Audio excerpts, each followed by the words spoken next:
The concrete came up fast. 1 second, Sarah Kane was walking toward the hospital entrance with her coffee. The next, she was face down in the parking garage with a federal agent's knee crushing her spine. "Don't fucking move!" Her badge clattered across the pavement. Blood from her split lip pooled beneath her cheek. Through the ringing in her ears, she heard phones clicking, recording everything. They thought they'd grabbed some nobody nurse. They had no idea she'd pulled dying soldiers out of burning helicopters in 3 different war zones, and the footage was already going viral. Before we dive in, if you're watching from anywhere in the world, drop your city in the comments below. I want to see how far this story travels. Hit that like button and stay until the end, because what happened next changed everything. The shift change at Mercy Point Regional Hospital in Portland, Oregon usually happened without drama. Nurses filed in through the employee entrance, scanned their badges, grabbed terrible coffee from the break room, and started saving lives. Sarah Kane had been doing exactly that for 3 years. Nobody knew anything else about her. She worked nights in the ICU, picked up extra shifts during holidays, and never caused problems. If you asked her coworkers to describe her, they'd probably say quiet or professional or keeps to herself. The kind of person who blended into the background of a busy hospital, which is exactly what she wanted. At 27 years old, Sarah had already lived through more chaos than most people experience in a lifetime. But she'd left that version of herself behind when she took off the uniform. The Army had taught her how to function under pressure, how to make impossible decisions, and how to carry memories that weighed more than any gear she'd ever worn. Portland was supposed to be different, quiet, safe. She was wrong. The morning of March 12th started normal enough. Sarah pulled into the employee parking garage at 5:43 a.m., still dark outside, the city barely awake. She had her coffee in one hand, her bag over her shoulder, and her employee badge clipped to her scrubs. The ICU was expecting a rough day. 2 post-surgical patients in critical condition, 1 ventilator case that wasn't responding to treatment, and a trauma admission from an overnight car accident. She was halfway across the garage when the SUVs appeared. 3 black vehicles, no lights, no sirens. They came from different directions and boxed her in so fast she didn't have time to process what was happening. Car doors opened. Men stepped out wearing tactical vests with "Federal Agent" printed across the chest. Sarah stopped walking. "Can I help you?" The lead agent was tall, middle-aged, with the kind of face that had probably been handsome once, but now just looked mean. His name tag read Holloway. "Sarah Elizabeth Kane? That's me? What's this about?" "You're under arrest for identity fraud and falsification of federal documents." The words didn't make sense. Sarah stood there holding her coffee, staring at 6 armed men surrounding her in an empty parking garage. "I think you've made a mistake." "No mistake." Holloway stepped closer. "Turn around. Hands behind your back." "I'm a registered nurse. I work here. You can check with—" "I said turn around." Something in his voice made her stomach drop. This wasn't a misunderstanding. This was something else. "I'd like to see a warrant." Holloway's expression darkened. "You don't get to make demands." He grabbed her arm. Sarah's training kicked in before she could stop it. She twisted away from his grip. Not violently, just instinctively, the way you move when someone tries to control your body without permission. It was barely a reaction. But it was enough. "She's resisting!" Suddenly there were hands everywhere. Someone yanked her bag off her shoulder. Her coffee hit the ground and exploded across the concrete. Another agent grabbed her other arm and wrenched it backward hard enough to make her gasp. "I'm not resisting, Then she was falling. Holloway swept her legs and drove her face first into the pavement. The impact knocked the air from her lungs. Her cheekbone cracked against the concrete and she tasted blood immediately. "Stay down!" A knee landed between her shoulder blades, pinning her flat. Her arms were yanked behind her back and metal cuffs bit into her wrists. Someone's boot pressed against her ankle, holding her leg at an awkward angle that sent pain shooting up her calf. She couldn't move, could barely breathe. Through the ringing in her ears, she heard voices. "Got her! Check for weapons." "Someone's filming." Sarah turned her head just enough to see the hospital windows. At least a dozen faces pressed against the glass. Phones up, recording. Hospital staff watching one of their own getting slammed into the ground by federal agents. Her badge had skidded across the garage and stopped a few feet away. The photo showed her smiling in navy blue scrubs, the Mercy Point logo visible on her collar. Holloway picked it up, glanced at it, and dropped it on the ground beside her face. Probably fake anyway. The words cut deeper than the pavement. Sarah stayed still. Didn't argue, didn't fight. Just lay there with blood running from her split lip, while 6 grown men treated her like a dangerous criminal in front of everyone she worked with. "I'm a nurse," she said quietly. "You're making a mistake." People like you always say that. She wanted to ask what he meant by people like you. Wanted to demand answers. Wanted to tell him exactly who she was and what she'd done and why he'd just made the worst decision of his career. But she'd learned a long time ago that sometimes the best thing you can do is stay quiet and let people reveal themselves. So she stayed quiet. They hauled her to her feet and walked her toward one of the SUVs. Her wrists were cuffed so tight, her fingers were already going numb. Blood dripped from her chin onto her scrubs. Every step hurt. A hospital security guard came running out of the building. "Hey, what's going on?" Holloway flashed a badge. "Federal business. Stay back." "That's one of our nurses." "Not anymore." The security guard pulled out his radio, but Holloway was already shoving Sarah into the back of the SUV. The door slammed shut. Through the tinted window, she could see more hospital staff gathering near the entrance. Some of them were shouting. A few were still filming. Inside the vehicle, Sarah sat with her hands cuffed behind her back and her face throbbing. The driver didn't look at her. The agent in the passenger seat was typing something on his phone. Nobody spoke. Through the window, she watched Holloway talking to someone on his radio. He looked pleased with himself. Proud, even. Like he'd just accomplished something important. Sarah closed her eyes and focused on breathing. She'd been in worse situations. Actual combat zones where people were actively trying to kill her. Helicopters full of bleeding soldiers that might not make it back to base. Triage situations where she had to decide who lived and who died based on injuries and available resources. This was nothing. Except it wasn't nothing because this was happening in the country she'd served, in front of people who trusted her, for reasons she didn't understand. The passenger seat agent finally turned around. "You want to tell us the truth now?" "About what?" "About who you really are." Sarah stared at him. "My name is Sarah Kane. I'm a registered nurse at Mercy Point Regional Hospital. I served 6 years in the U.S. Army as a combat medic attached to the 75th Ranger Regiment. Everything I just told you can be verified in about 5 minutes if you bother to check." The agent smirked. "Nice story." "It's not a story." "Then you won't mind answering some questions downtown." "I don't mind at all. But you're going to feel pretty stupid when you figure out you arrested the wrong person." The smirk faded. "We don't make mistakes." Sarah didn't respond to that. There was no point. These men had already decided who she was. Nothing she said would change their minds. The SUV pulled out of the parking garage and headed toward the street.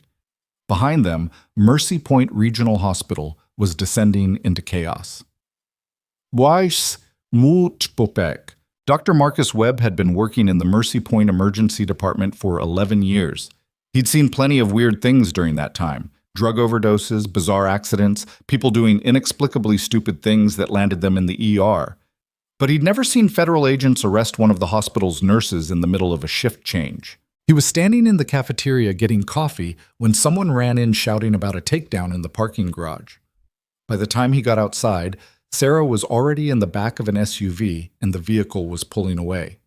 "What the hell just happened?" A nurse standing nearby was crying. "They arrested Sarah, just grabbed her and threw her on the ground. Why? Nobody knows.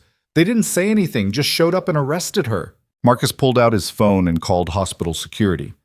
"This is Dr. Webb. I need to know why federal agents just arrested Sarah Kane." The security supervisor sounded panicked. "We don't know, sir. They showed badges and said it was federal business. We're trying to get answers now." "We'll try harder. She's one of our best ICU nurses, and she just got dragged out of here like a criminal." He hung up and looked around. At least 30 people were standing in the parking garage, all of them talking at once. Some were still filming, others were trying to call the police. Marcus headed back inside and went straight to the administrative offices on the 3rd floor. Linda Morrison, the hospital's chief operating officer, was already on the phone when he walked in.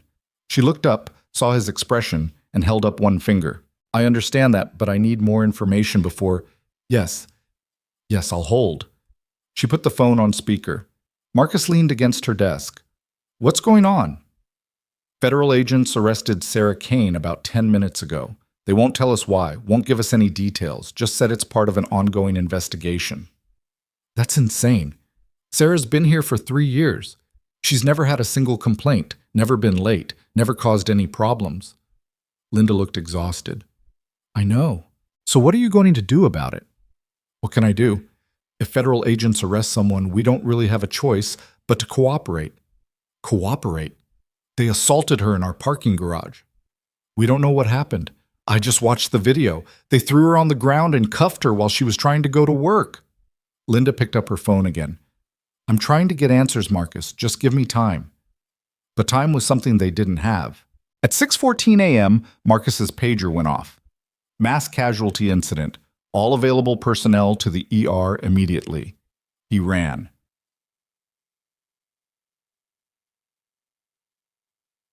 The first ambulance arrived 6 minutes later.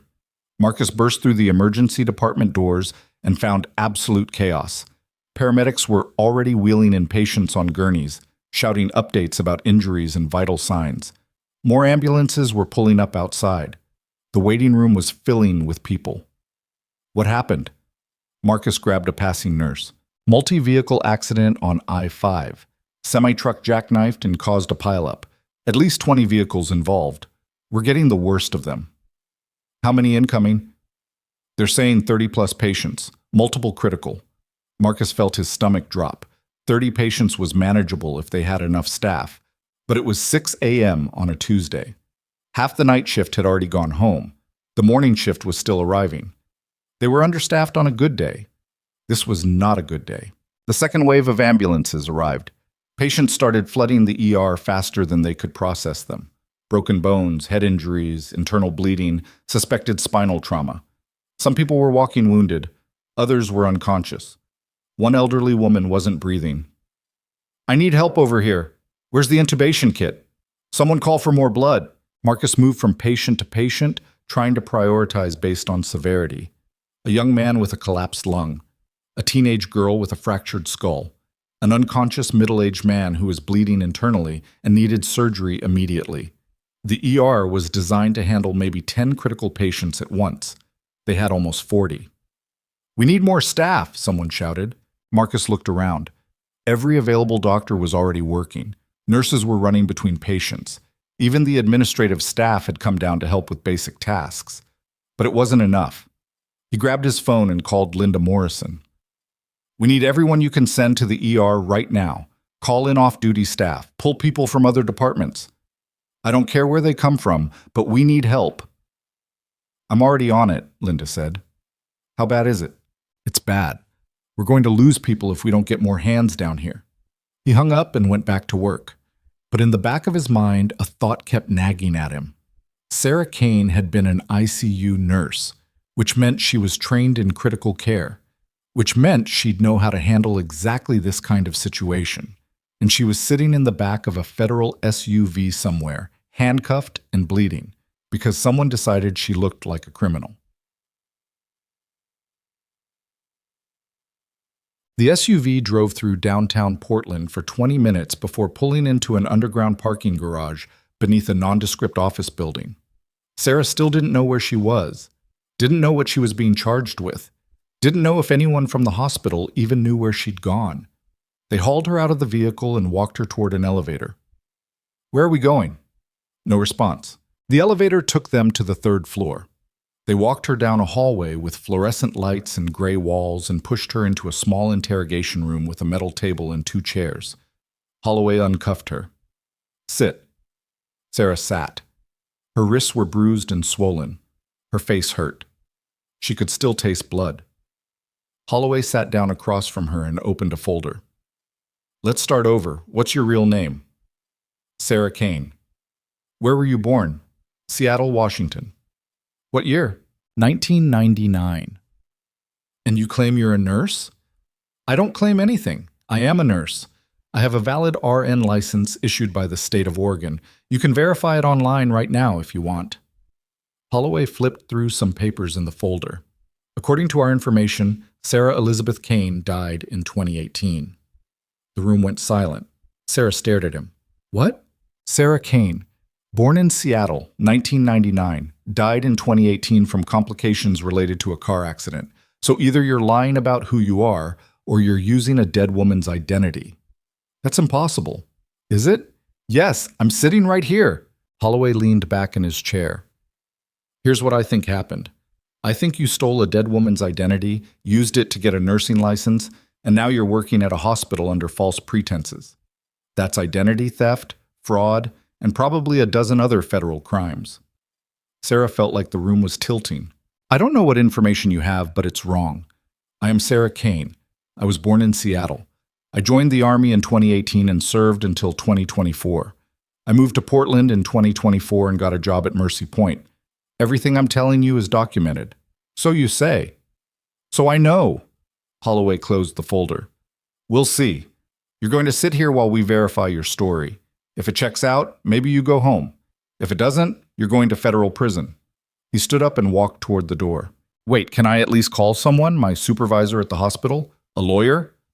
Holloway paused with his hand on the doorknob. No. The door closed. Sarah sat alone in the interrogation room, handcuffed to a metal table, trying to understand what was happening. Someone thought she was dead. Someone thought she'd stolen her own identity. And now she was locked in a room while people at the hospital were probably wondering why she never showed up for her shift. She put her head down on the cold metal table and tried to think. Back at Mercy Point, the situation was getting worse. Dr. Webb had been working nonstop for over an hour, and patients were still coming in. They'd converted 2 surgical suites into emergency treatment areas. They'd called in every off-duty doctor they could reach. They'd even pulled residents from other departments to help with basic procedures. But people were still dying. A 17-year-old kid with crush injuries to his chest. An elderly man who'd been thrown from his vehicle and suffered catastrophic head trauma. A young mother who'd bled out before they could get her into surgery. Marcus had been a doctor long enough to accept that sometimes you can't save everyone. But this felt different. This felt preventable. Dr. Webb!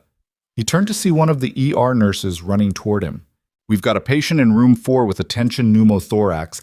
I can't get anyone else. Can you... I'm coming. He followed her to room 4 where a middle-aged woman was struggling to breathe. Her chest wasn't moving properly on the left side. Her oxygen saturation was dropping fast. Marcus grabbed a needle decompression kit and got to work. But in the back of his mind, a voice kept whispering Sarah would know what to do. Sarah Kane had worked in the ICU for 3 years. She'd handled critical patients. She'd managed complex cases. She'd stayed calm under pressure when everyone else was panicking. And she'd done all of it without ever mentioning that she'd been trained in actual combat situations. Marcus didn't know that yet, but he was about to find out. At 7:32 a.m., a young resident named Dr. Amy Park was trying to intubate a patient in Trauma Bay 3 when something clicked in her memory. The woman on the table was unconscious, her airway compromised, her oxygen levels critical. Amy had attempted intubation twice and failed both times. Her hands were shaking. She was running out of time. Stay calm. Think. What would Sarah do? Sarah Kane, the quiet ICU nurse who always seemed to know exactly what to do in emergency situations. Amy had worked a few shifts with Sarah over the past year. Watched her manage patients that other nurses struggled with. Watched her stay eerily calm when things went wrong. Watched her make decisions that seemed to come from somewhere deeper than textbook knowledge. Once, Amy had asked her where she'd learned to work under pressure like that. Sarah had just smiled and said, "Practice." But there was something else, something Amy couldn't quite remember. She stepped back from the patient and let another doctor take over the intubation attempt. Then she pulled out her phone and opened Google. Sarah Kane Army Medic, Portland. The search returned nothing useful. She tried again. Sarah Kane Military Nurse, Oregon. Still nothing. Then she remembered something. A training video she'd watched during her residency. A documentary about combat medicine in active war zones. There had been a female medic in the video, young, blonde, working on wounded soldiers in the back of a helicopter while gunfire echoed in the background. The medic's face had been partially obscured. The name had been redacted for security reasons. But Amy remembered thinking at the time, that woman knows exactly what she's doing. She searched. Combat medic helicopter gunfire documentary. 20 results appeared. She clicked on the first video, and there she was. The footage was grainy and the audio was distorted, but Amy recognized her immediately. Same face, same calm expression, same focused intensity. Sarah Kane, pulling wounded soldiers out of a helicopter under fire while explosions lit up the background. The timestamp on the video said it was from 2021, recorded in an undisclosed location overseas. Amy's hands went cold. The quiet ICU nurse who never talked about herself had been a fucking combat medic. She ran to find Dr. Webb. Armasik. Marcus was in the middle of stitching up a patient's lacerated arm when Amy burst into the room. Dr. Webb, I need to talk to you, now. He glanced up, annoyed. I'm kind of busy. It's about Sarah Kane. Marcus paused, set down the suture needle, looked at Amy. What about her? Amy held up her phone. She was a combat medic in the Army. I just found footage of her treating wounded soldiers overseas. The room went silent. Marcus pulled off his gloves and took the phone. The video was paused on a still frame showing a blonde woman in military gear kneeling beside a stretcher inside a helicopter. The woman's face was turned slightly away from the camera, but there was no mistaking who it was. Jesus Christ, Marcus whispered. That's not all. Amy swiped to another video. There's more footage. She was attached to a special operations unit. She did 3 combat deployments. She has commendations for treating soldiers under fire. Marcus stared at the screen. The woman they'd just watched get arrested and dragged away by federal agents wasn't just a nurse. She was a decorated combat veteran. Why didn't she tell anyone? I don't know. Maybe she didn't want attention. Maybe she was trying to leave that part of her life behind. Amy took her phone back. But Dr. Webb, if she was trained to handle mass casualty situations in combat zones, that means she's exactly the person we need right now. Marcus looked around the ER. Patients everywhere. Staff running in every direction. Organized chaos at best, complete disaster at worst. Sarah Kane could have managed this. Would have managed it. Should have been managing it. Except she was locked up somewhere because some federal agent decided she looked suspicious. Marcus pulled out his phone and called Linda Morrison again. I need you to find out where they took Sarah Kane, right now. Marcus, I'm trying, but she's a combat veteran. She has military medical training. She's been through mass casualty situations that make this look like a minor car accident. We need her here. Linda went quiet for a moment. Are you serious? Completely serious. Find out where she is. Get her back here. I don't care what you have to do, but we need her. He hung up and went back to work. But something had shifted. The woman in handcuffs wasn't a victim anymore. She was an asset. And someone was about to realize they'd made a very, very big mistake. Linda Morrison hadn't slept well in months, and this morning was rapidly becoming the worst of her career. She stood in her office on the 3rd floor of Mercy Point Regional Hospital with her phone pressed to her ear, listening to a federal agent tell her absolutely nothing useful for the 4th time in 20 minutes. Ma'am, I understand your concern, but this is an active investigation. I can't disclose. You arrested one of my nurses in our parking garage during a mass casualty event. I need to know where she is. That information isn't. Then connect me with someone whose job it is to tell me. The line went silent for a beat. Then, hold, please. Linda set the phone on speaker and dropped into her chair. Through her office window, she could see the parking lot filling with news vans. Someone had leaked footage of the arrest. It was probably already online. Her assistant knocked and stepped inside without waiting. The mayor's office is calling. They want a statement. Tell them I don't have one yet. Channel 8 is downstairs asking for an interview. Tell them to leave. And Dr. Webb just sent an email saying we need to issue a formal demand for Sarah Kane's release. Linda closed her eyes. Tell Marcus I'm working on it. The assistant hesitated. There's one more thing. What? Someone posted the arrest video on social media. It's already got 500,000 views. Of course it did. Linda pulled up her laptop and found the video in seconds. The footage was shaky but clear enough. Sarah Kane walking across the parking garage with coffee in her hand. Federal agents surrounding her. Sarah trying to talk. Then the takedown.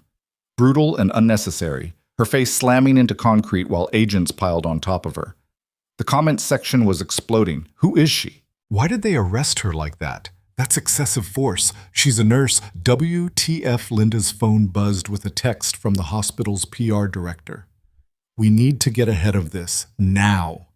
She was typing a response when the agent came back on the line. Ma'am, I've been authorized to tell you that Sarah Kane is currently being held for questioning related to identity fraud. That's all I can share. Identity fraud? That's insane. She's been working here for 3 years. We ran a full background check before hiring her. Then you should have those records available if we need them. You're telling me you arrested her without checking first? The agent's tone went cold. We don't discuss operational details with civilians. I'm not a civilian, I'm her employer, and you just dragged her out of our hospital like a criminal in front of dozens of witnesses. If she's innocent, she'll be released. When? When the investigation is complete. Linda wanted to reach through the phone and strangle him. We have patients dying downstairs, and you just arrested one of our best trauma nurses for no reason. So let me be very clear. If something happens that could have been prevented because she wasn't here, I will personally make sure every news outlet in the country knows exactly who's responsible. She hung up before he could respond. Her hands were shaking. 28 years in hospital administration, and she'd never felt this powerless. Sarah Kane was one of her employees, someone under her protection, and Linda had just watched her get brutalized in the parking garage without being able to do a damn thing about it. Her phone rang again. Different number. This is Morrison. Ms. Morrison, this is Lieutenant Colonel James Pritchard, U.S. Army Medical Command. I'm calling about Sarah Kane. Linda sat up straighter. You know her? I do. And I need you to tell me exactly what happened this morning. Something in his voice made Linda's pulse quicken.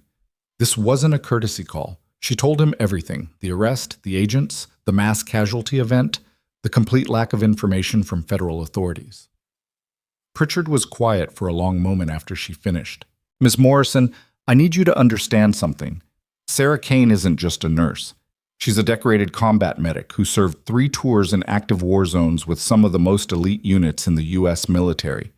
She has saved more lives under fire than most doctors will save in their entire careers. And if someone arrested her without verifying her identity first, they just made a catastrophic mistake. Can you help her? I'm going to do more than help her. I'm going to get her out of there. But I need you to send me everything you have on file for her. Employment records, background checks, references, all of it. I'll send it right now. And Miss Morrison, when this is over, you're going to want to recognize what you have in her. People like Sarah don't come around often. He hung up. Linda immediately pulled up Sarah's personnel file and started forwarding documents. Employment application, nursing license verification, background check results, performance reviews. Everything looked completely legitimate. Then she opened Sarah's initial job application from 3 years ago. Under the section marked Previous Employment, Sarah had listed U.S. Army, Combat Medic Specialist, 2018 to 2024. Linda had seen that line dozens of times, had even noted it during the hiring process, but she'd never really thought about what it meant. Combat Medic, 3 tours overseas, elite units. Linda pulled up Google and typed, Sarah Kane, Army Medic. The search returned nothing. She tried. Combat Medic 75th Ranger Regiment. That brought up several articles about military medical operations, but no specific names. Most of the personnel information was classified. But then she found something else. A Reddit thread from 2 years ago in a military medicine forum. Someone had posted asking about the best combat medics they'd ever worked with. One response stood out. There was this medic attached to our unit in 2021. Young woman, blonde, never said much. But I watched her pull 3 guys out of a burning vehicle under fire and keep them alive long enough to get to the hospital. She worked on them for 40 minutes straight in the back of a helicopter while we were taking ground fire. Didn't flinch once. I don't know her name because everything about that deployment is classified. But if I ever need emergency medical care, I hope to hell she's the one treating me. Linda stared at the screen. That was Sarah. Quiet, professional, never caused problems, Sarah. The woman currently sitting in handcuffs somewhere because a federal agent didn't bother to verify his information. Linda picked up her phone and called Dr. Webb. Marcus, I just talked to someone from Army Medical Command. Sarah Kane is a combat veteran. She's trained for exactly this kind of situation. I know, we found footage of her working overseas. Linda, we need her here. People are dying. I'm trying to get her released, but it's going to take time. We don't have time. Linda could hear the exhaustion in his voice, the frustration, the helplessness. Just hold on, she said. Someone's working on it. She hung up and went back to forwarding documents to Lieutenant Colonel Pritchard, and she prayed it would be enough. In the interrogation room, Sarah had been sitting alone for almost 2 hours. Her wrists hurt, her face hurt. She was thirsty and exhausted and still had no idea what was actually happening. The door finally opened. Holloway walked in with another agent Sarah hadn't seen before, younger, nervous-looking, carrying a laptop.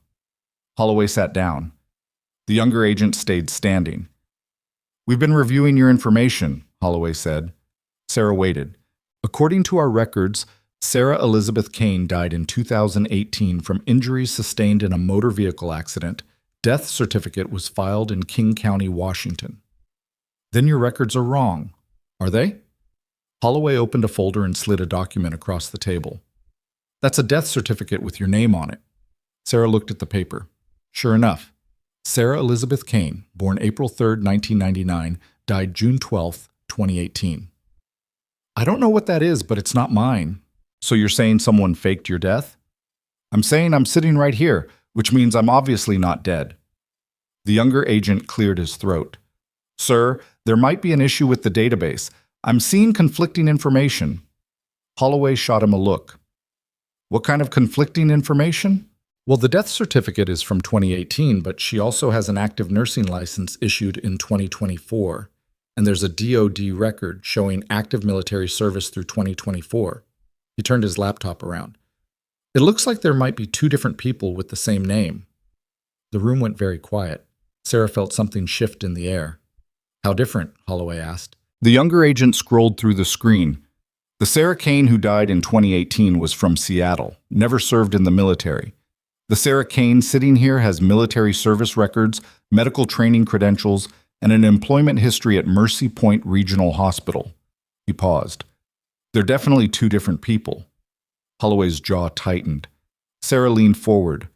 "So you arrested me because you didn't bother checking if there was more than one person with my name?" "We followed protocol." "Your protocol was to throw me on the ground in front of my coworkers without verifying basic information first?" Holloway stood up abruptly. "Wait here." Both agents left the room. Sarah sat there with her hands cuffed to the table, trying to process what she'd just heard.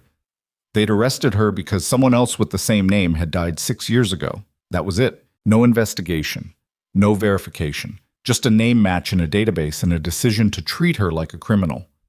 She put her forehead against the cold metal table and laughed. It wasn't a happy sound. It was the kind of laugh that comes when something is so absurd you can't quite believe it's real. Outside in the hallway, she could hear raised voices. "Should have verified before. Told you to run a full background check. Massive liability if she—" The voices faded. Sarah closed her eyes and thought about the patients at Mercy Point. Wondered how many of them had made it. Wondered if anyone had died because she wasn't there. The door opened again. This time it was just the younger agent. He looked uncomfortable. "Ms. Kane, I need to ask you some questions about your military service." "Why?" "Just trying to verify your identity." Sarah sighed. "Fine. What do you want to know?" "What unit were you assigned to?" 75th Ranger Regiment, Charlie Company. "I was a combat medic attached to their operations." The agent typed something. "What years?" 2018 through 2024. "And you deployed overseas?" 3 times. 2 to Afghanistan, 1 to an undisclosed location I can't talk about." "Why not?" "Because it's classified." The agent looked up from his laptop. "Classified?" "Yes. I signed documents agreeing not to discuss certain operations. If you want details, you'll need to contact Army Medical Command and request clearance." He typed more. Then he pulled up something on his screen and his face went pale. "What?" Sarah asked. "You have a silver star." Sarah didn't respond. "And 2 bronze stars. And a combat medical badge with 3 deployments." He looked at her like he was seeing her for the first time. "You were awarded commendations for treating wounded soldiers under direct enemy fire." "Can I go now?" The agent closed his laptop and practically ran out of the room. Sarah waited. 5 minutes later, Holloway came back. His face was red and his jaw was clenched so tight she could see the muscle twitching. You're being released. About time. Someone from the hospital is coming to pick you up. I want an apology. Holloway stared at her. Excuse me? You threw me on the ground and arrested me in front of dozens of people without checking your facts. I want an apology. This was a procedural error. This was incompetence. Holloway's face darkened. Watch your tone. Or what? You'll arrest me again? Sarah leaned back in her chair. You just detained a decorated combat veteran during a mass casualty event because you couldn't be bothered to verify basic information. So I'm going to say this one more time. I want an apology. You're not getting one. Then I'll get a lawyer. Holloway unlocked her handcuffs and walked out without another word. Sarah sat there, rubbing her wrists, feeling the anger finally starting to break through the shock. She'd stayed calm because that's what you do in bad situations. You stay calm and you figure out the problem and you solve it. But this wasn't a problem to solve. This was an injustice, a violation, a humiliation, and someone was going to answer for it. Details. Dr. Webb was in the middle of closing up a patient's surgical wound when his pager went off again. Sarah Kane released. On her way back. He almost dropped the suture needle. Someone take over here. Another doctor stepped in without question. Marcus pulled off his gloves and headed for the main entrance. The ER was still chaotic, but less desperate than before. They'd managed to stabilize most of the critical patients. A few had been transferred to other hospitals. Some were in surgery. Too many were in the morgue. Marcus pushed through the doors and saw a hospital security vehicle pulling up outside. Sarah climbed out of the passenger seat. She looked terrible. Her face was bruised and swollen on one side. Her scrubs were stained with blood. Her wrists were ringed with red marks from the handcuffs, but her expression was calm, focused. She walked straight up to Marcus. How many did we lose? Not hello, not what happened, just straight to the point. 5 confirmed, 3 more critical. Sarah nodded once. Where do you need me? Sarah, you were just arrested. Maybe you should… I'm fine. Where do you need me? Marcus looked at her for a long moment. Then he pointed toward the ER. Trauma Bay 2. 32-year-old male with suspected internal bleeding. We can't stabilize him. Sarah was already moving. Marcus followed her inside and watched her walk straight to Trauma Bay 2 without hesitation. She didn't stop to explain where she'd been. Didn't ask questions. Just scrubbed in and got to work. The patient on the table was deteriorating fast. His blood pressure kept dropping no matter what they did. They'd given him 2 units of blood already, and it wasn't helping. Sarah checked his vitals, examined his abdomen, then looked at the attending physician. He's bleeding into his belly. Probable liver laceration. We need to get him to surgery now. The attending physician, a woman Marcus didn't recognize from the morning shift, frowned. We already scanned him. The imaging didn't show it. The imaging was wrong. Look at his peritoneal signs. Look at his skin color. He's bleeding out internally, and if we don't move him right now, he's dead in 10 minutes. Who are you? I'm the person who's kept soldiers alive in worse condition than this. Trust me. The attending physician looked at Marcus. Marcus nodded. Do what she says. They had the patient in an operating room 4 minutes later. The surgeon opened him up and found exactly what Sarah had predicted. A torn liver bleeding into his abdominal cavity. They repaired it, and the patient survived. When Marcus found Sarah afterward, she was washing her hands in a staff bathroom. Her reflection in the mirror showed the full extent of the bruising on her face. It looked worse under the fluorescent lights. How did you know? Marcus asked. Know what? That he was bleeding internally when the scans didn't show it. Sarah dried her hands. You see enough trauma, you learn to recognize the signs. Imaging misses things sometimes. Clinical judgment doesn't. Where did you learn that? She met his eyes in the mirror. Lots of places. Amy found footage of you working on soldiers overseas. Sarah's expression didn't change. Did she? Why didn't you tell anyone? Because it wasn't relevant. Not relevant? Sarah, you're trained for exactly these kinds of situations. That's extremely relevant. She turned to face him. I left the military because I was tired of people treating me differently once they found out what I'd done. I wanted to be a normal nurse, work normal shifts, help normal people. And that's what I've been doing for 3 years. You're not normal. I know, but I was trying to be. Marcus shook his head. Those agents had no idea who they were arresting. No, they didn't. Sarah's voice was flat. They saw a young woman in scrubs and decided she must be lying about something. Didn't check her credentials, didn't verify her story, just threw her on the ground and called it a day. Linda's filing a formal complaint. Good. And Lieutenant Colonel Pritchard from Army Medical Command called. He wants to talk to you. Sarah closed her eyes briefly. Of course he does. You know him?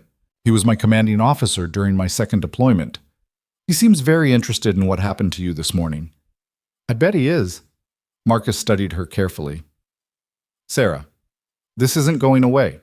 The arrest was recorded. It's all over social media. People are asking questions. Let them ask. You can't just pretend this didn't happen. Watch me. She walked past him and headed back toward the ER. Marcus stood there watching her go, wondering how someone could be that calm after what she'd just been through. But then he remembered the footage Amy had shown him. Sarah working on wounded soldiers while explosions lit up the background. Sarah staying focused while people around her panicked. Sarah doing her job even when everything was falling apart. This was just another day for her. And that realization was somehow more unsettling than everything else. But by noon, the video of Sarah's arrest had been viewed over 3 million times. The hospital's phone lines were jammed with calls from reporters, advocacy groups, and angry citizens demanding answers. The mayor's office issued a statement calling for a full investigation. The Portland Police Department released a press release clarifying that they had not been involved in the arrest and directing all questions to federal authorities. The federal authorities were not commenting. Sarah ignored all of it and kept working. She moved through the ER like a machine, treating patients, directing staff, making decisions. Her face was bruised, and her wrists hurt, but she didn't slow down, didn't take breaks, didn't complain. Around 2 in the afternoon, Linda Morrison came looking for her. Sarah was in the ICU, checking on a post-surgical patient when Linda appeared in the doorway. Can we talk? Sarah glanced up. I'm kind of busy. It's important. Sarah finished adjusting the patient's IV and followed Linda to a private conference room on the second floor.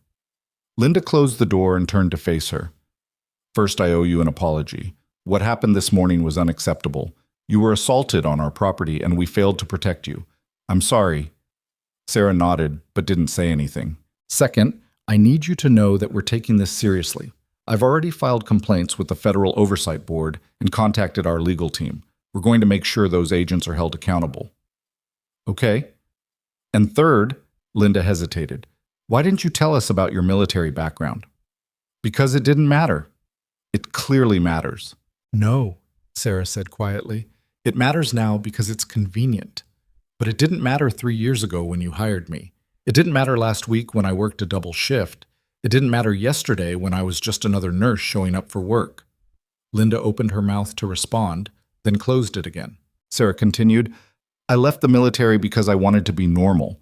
I wanted people to see me as Sarah the nurse, not Sarah the combat veteran. I wanted to do my job without everyone expecting me to be some kind of hero, and I did that. For 3 years I was just another nurse, until this morning when it suddenly became useful to remember that I'm more than that. That's not... Yes, it is. Dr. Webb told me what Amy found, the footage, the documents, and suddenly everyone wants to talk about my military service. But none of you cared about it before today. Linda looked down at her hands. You're right. I'm sorry. I don't want an apology. I want to get back to work. Sarah, is there anything else? Linda shook her head.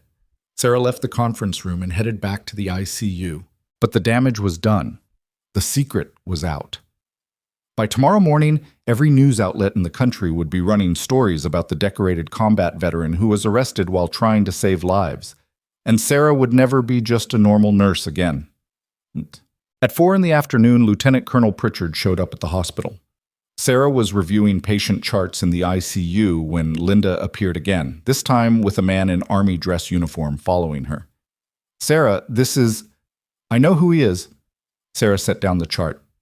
Sir? Pritchard nodded. Specialist Kane.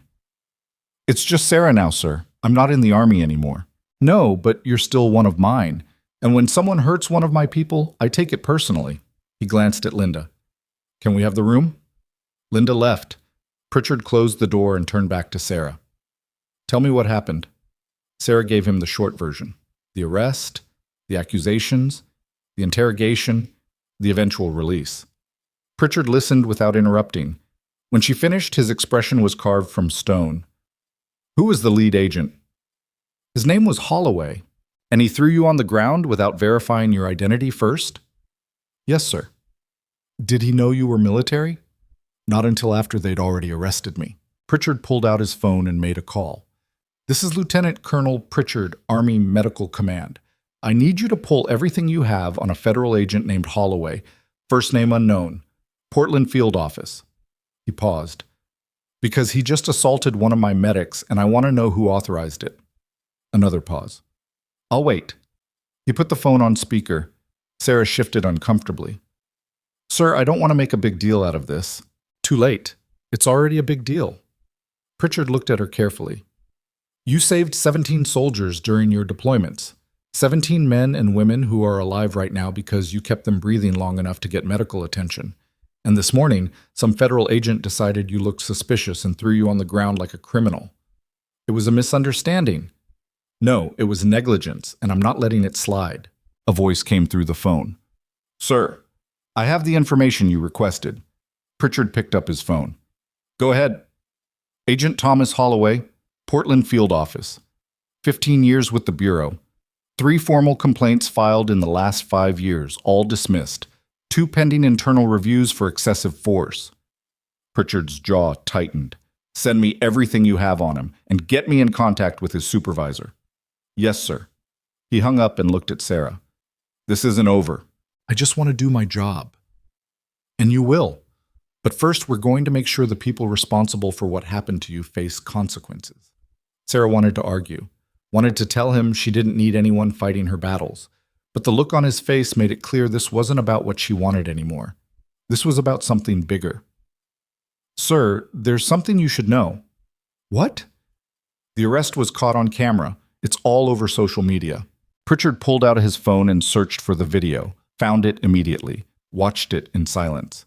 When it finished, he looked at her with an expression she couldn't quite read. You stayed calm. I was trained to stay calm. Most people would have panicked. Most people weren't in the situations I was in. Pritchard nodded slowly. That's why this matters, Sarah. Because people are going to see that video and they're going to ask questions. They're going to wonder who you are and why you were treated that way.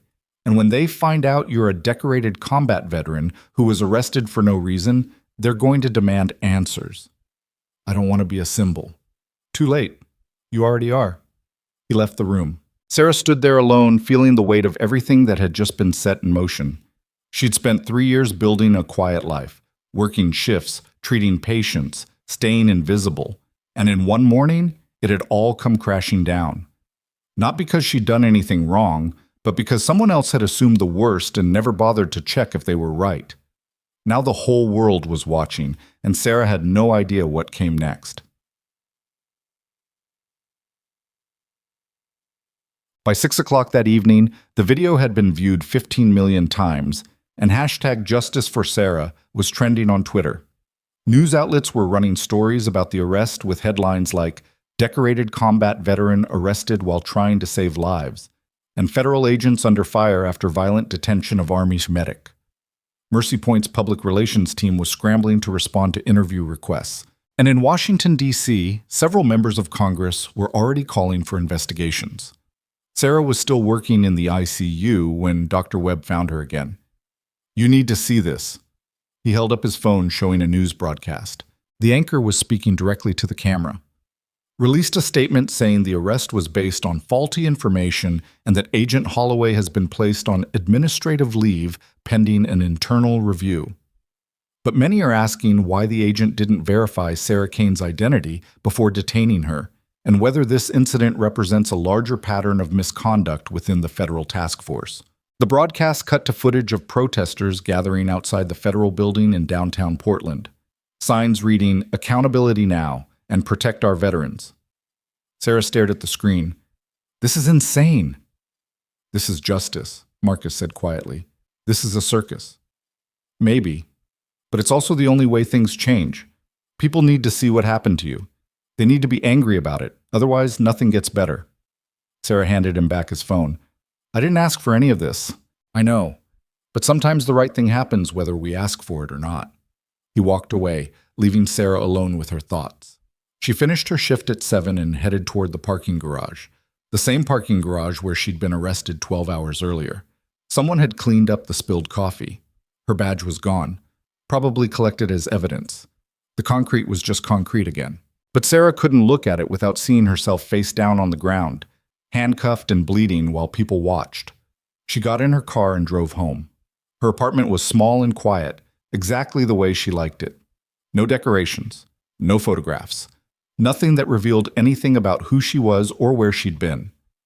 She dropped her keys on the counter and went straight to the bathroom to look at her face. The bruising had darkened. Her left cheekbone was swollen and discolored. Her bottom lip was split. She looked like someone who'd been in a fight. She looked like a victim. Sarah splashed water on her face and tried not to think about the fact that millions of people had now seen her at her most vulnerable. Her phone buzzed with a text from Linda. Take tomorrow off, doctor's orders. Sarah didn't respond.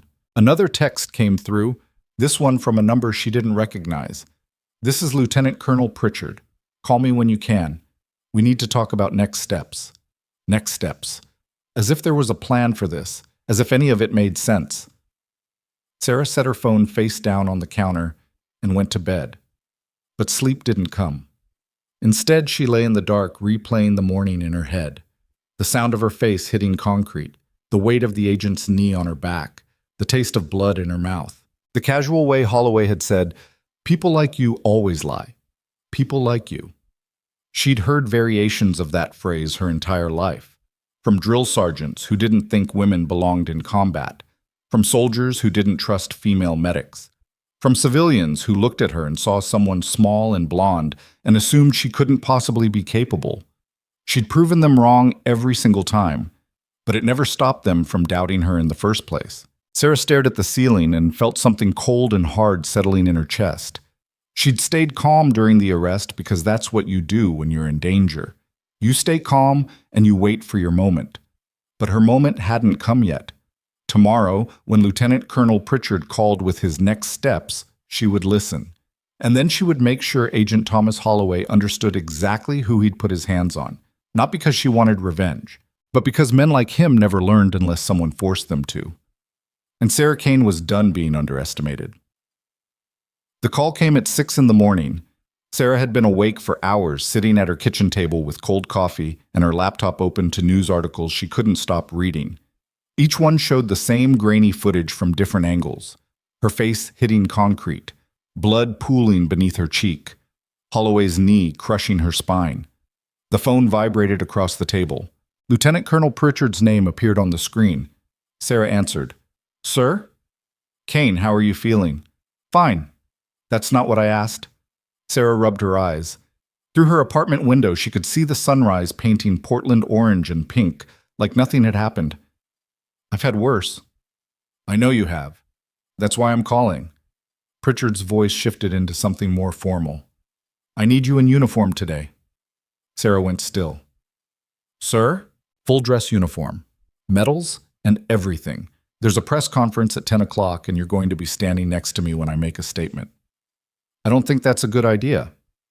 I'm not asking your opinion. I'm giving you an order. You can't give me orders. I'm not active duty anymore. Then consider it a very strong suggestion from someone who's trying to help you. Pritchard paused. Agent Holloway's supervisor just went on record saying your arrest was justified based on the information they had at the time. They're trying to spin this as a reasonable mistake. So we're going to stand in front of cameras and show the world exactly who you are and what you've done. And then we're going to let them decide if what happened to you was reasonable. Sarah's stomach twisted. I don't want to be a symbol. Too late. You already are. The only question now is whether you control the narrative or whether you let them control it for you. She thought about that. About Holloway saying people like you with such casual contempt. About lying on the pavement while doctors and nurses she'd worked with for 3 years watched through hospital windows. About every time someone had looked at her and decided she couldn't possibly be who she said she was. What time should I be there? 9:30, Federal Building downtown. In Kane?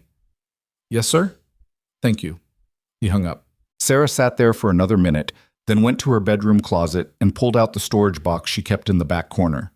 Inside was her army dress uniform, perfectly folded, exactly the way she'd packed it 3 years ago when she left Fort Benning for the last time. She laid it out on her bed and looked at it. The jacket still had her rank insignia, her name tape, the combat medical badge she'd earned during her first deployment, and on the left side, the medals: Silver Star, 2 Bronze Stars, Purple Heart, Army Commendation Medal with V Device for Valor. She'd earned every single one of them in ways that still woke her up at night sometimes. Sarah picked up the jacket and tried it on. It fit perfectly. She looked at herself in the mirror and barely recognized the woman staring back. Not because of the uniform, but because of the bruising. Her face looked worse today than yesterday. The swelling had spread. The discoloration had deepened to purple and yellow. Good. Let them see what Holloway had done. Let them try to call it reasonable. Nuts. The federal building in downtown Portland was surrounded by news vans when Sarah arrived at 9:25. She parked 2 blocks away and walked toward the chaos in full dress uniform, medals gleaming in the morning light. People stopped and stared. Some pointed. A few took pictures. Sarah kept her eyes forward and her expression neutral. A security checkpoint had been set up at the main entrance. 2 officers saw her coming and immediately stepped aside. "Ma'am," she nodded and walked through. Inside, the building was even more chaotic. Federal agents moving in every direction. Lawyers in expensive suits huddled in corners. Someone was shouting into a phone about jurisdiction and oversight. Lieutenant Colonel Pritchard was waiting in a conference room on the 2nd floor. He stood when Sarah walked in, then his eyes went to her face and his expression hardened. Jesus Christ. It looks worse than it is. No, it looks exactly as bad as it is. Pritchard gestured to a chair. Sit down. We need to go over what's about to happen. Sarah sat. Pritchard opened a folder containing several documents. The press conference starts in 30 minutes. I'm going to make a statement about your military service and the circumstances of your arrest. Then you're going to stand there and let them see you. That's it. You don't have to say anything unless you want to. What if they ask questions? Then I'll answer them. Your job is to be present, to remind everyone that you're a real person, not just a news story. Sarah nodded. There's something else. Pritchard slid a document across the table. This came through this morning. Agent Holloway has been formally suspended pending an investigation by the Inspector General's office. They're also reviewing every arrest his task force has made in the last 3 years. Why 3 years? Because that's when the complaint started. Turns out you're not the first person he's brutalized without cause. You're just the first one who happens to be a decorated combat veteran with video evidence. Sarah read the document. Phrases jumped out at her. Pattern of misconduct, excessive force, failure to follow protocol, civil rights violations. How many others? At least 8 that we know of. Probably more who never filed complaints. Pritchard leaned back in his chair. Holloway's been operating with impunity for years because nobody held him accountable. But that changes today. Because of me. Because you survived it. And because people saw what he did to you and decided it was unacceptable. The door opened and a woman in a sharp suit walked in. She looked at Sarah's face and her expression flickered with something that might have been anger. Miss Kane, I'm Rebecca Torres, legal counsel for Army Medical Command. I'll be advising you during the press conference. Sarah shook her hand. Advising me about what? About anything that could potentially become part of a legal proceeding. If reporters ask about the specifics of your arrest or about Agent Holloway directly, we'll need to be careful how we respond. Why? Because there's going to be a lawsuit. Multiple lawsuits, probably. Criminal charges against Holloway. A civil case against the federal task force, internal investigations, congressional hearings. This is just the beginning. Sarah felt something cold settle in her chest. I didn't ask for any of that. No, but it's happening anyway. Torres sat down across from her.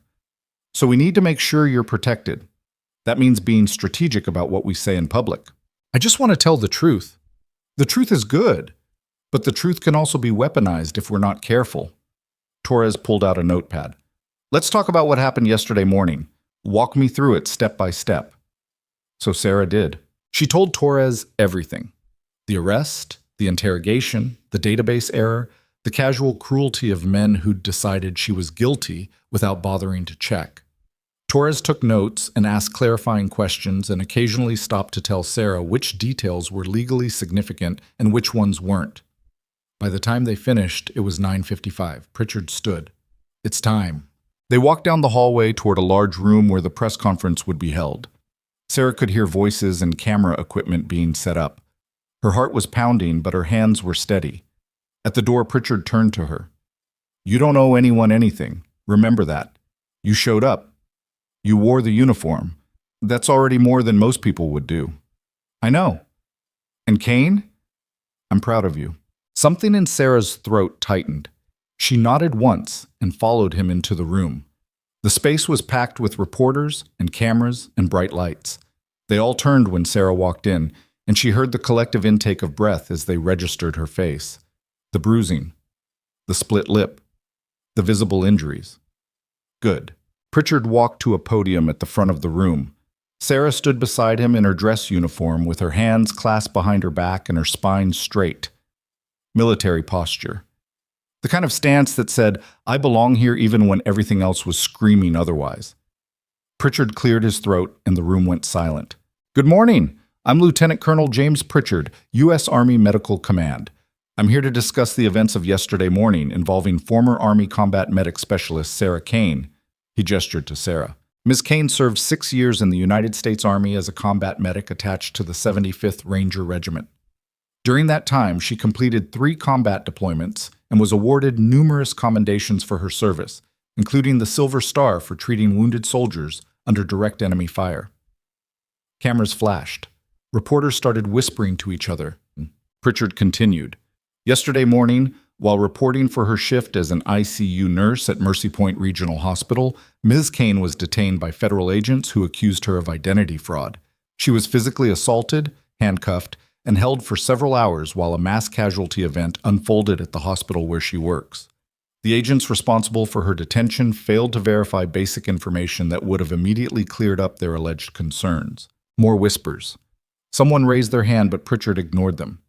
The assault on Ms. Kane was caught on camera and has since been viewed by millions of people. What those videos show is a decorated combat veteran being treated like a criminal by the very government she served. What they don't show is the years of training and experience that Ms. Kane brought to her work at Mercy Point, or the lives she could have saved yesterday if she hadn't been wrongfully detained. Pritchard's voice hardened. Agent Thomas Holloway and his task force have been placed under investigation. But an investigation is not enough. We need systemic changes to ensure that what happened to Sarah Kane never happens to anyone else. We need accountability, we need oversight, and we need people in positions of authority to remember that the badge they carry comes with responsibilities, not just privileges. He paused and looked directly at the cameras. Ms. Kane is not here to answer for what happened to her. She's here so that everyone can see the consequences of negligence and prejudice, so that everyone can understand what it looks like when someone in power decides you're guilty without bothering to check the facts. The room erupted with questions. "Ms. Kane, how are you feeling? Were you injured during the arrest? Do you plan to file a lawsuit? What would you say to Agent Holloway if he were here?" Pritchard held up his hand. "Ms. Kane will not be taking questions at this time, but I will." A reporter in the front row stood. "Colonel, is it true that Agent Holloway has a history of misconduct?" "That's part of the ongoing investigation." "What about the other arrests his task force has made?" "Also under review." Another reporter jumped in. "Is there any indication that Ms. Kane was targeted because of her appearance?" Pritchard's expression went cold. "I think the video speaks for itself." Next question. "Will there be criminal charges?" "That's up to the prosecutors, but I certainly hope so." The questions kept coming, and Pritchard answered each one with precision. Sarah stood beside him and said nothing, just let them look at her face and her uniform and draw their own conclusions. Then a reporter near the back shouted a question that cut through everything else. "Ms. Kane, do you regret serving your country?" The room went silent. Everyone turned to look at Sarah. She hadn't planned to speak, hadn't wanted to. But that question demanded an answer. Sarah stepped forward to the microphone. "No." Her voice was steady, clear. "I don't regret serving. I regret that the country I serve doesn't always serve its people back." She paused. I spent 6 years pulling soldiers out of combat zones and keeping them alive long enough to get home. I did that because I believed it mattered, because I believed their lives had value. And yesterday morning, an agent of the federal government decided my life didn't have value, that I was suspicious, that I was probably lying, that I deserved to be thrown on the ground and humiliated in front of people I work with every day. The cameras were all focused on her now. So no, I don't regret my service, but I think we need to ask ourselves what kind of country treats veterans this way, what kind of system allows agents to operate without accountability, and what kind of people see someone trying to save lives and decide the first thing they should do is stop them. She stepped back from the microphone. The room exploded with more questions, but Sarah was done. Pritchard wrapped up the press conference and ushered her out through a side door. In the hallway, Torres was waiting with an expression Sarah couldn't quite read. That was either the best thing you could have done or the worst. Which one? I'll let you know when I see the headlines. In fact, by noon, Sarah's statement was trending on every social media platform. News outlets were running clips of her speaking, her bruised face filling television screens across the country. The hashtag what kind of country started gaining traction. Advocacy groups were calling for congressional hearings. Veterans organizations were demanding accountability. And Agent Thomas Holloway was nowhere to be found. Sarah ignored all of it and went back to work. She walked into Mercy Point Regional Hospital at 12:30 in her scrubs, with her face still bruised and her medals tucked back in their storage box at home. The lobby went quiet when people saw her. Then someone started clapping. Then everyone was clapping. Sarah stopped walking and looked around. Hospital staff, patients, visitors, all of them applauding. Some were crying. A few held up phones recording the moment. She didn't know what to do. Dr. Webb appeared from the elevator bank and walked toward her. He wasn't clapping. He was just smiling. "Come on, let's get you back to work." She followed him to the ICU and spent the rest of the afternoon doing exactly what she'd done for 3 years. Treating patients, checking vitals, adjusting medications, saving lives. Normal work. The only kind of work that made sense. At 4 o'clock, Linda Morrison came to find her. "Sarah, there are reporters outside asking for interviews." "Tell them no. They're offering money." "I don't care," Linda nodded.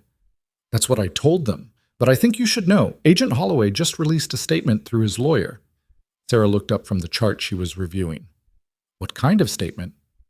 "He's claiming the arrest was justified, that you matched the description of a suspect they were looking for, that you resisted and forced them to use physical restraint." Linda pulled out her phone and showed Sarah the statement. Sarah read it and felt her jaw tighten. Every word was technically accurate, but completely misleading.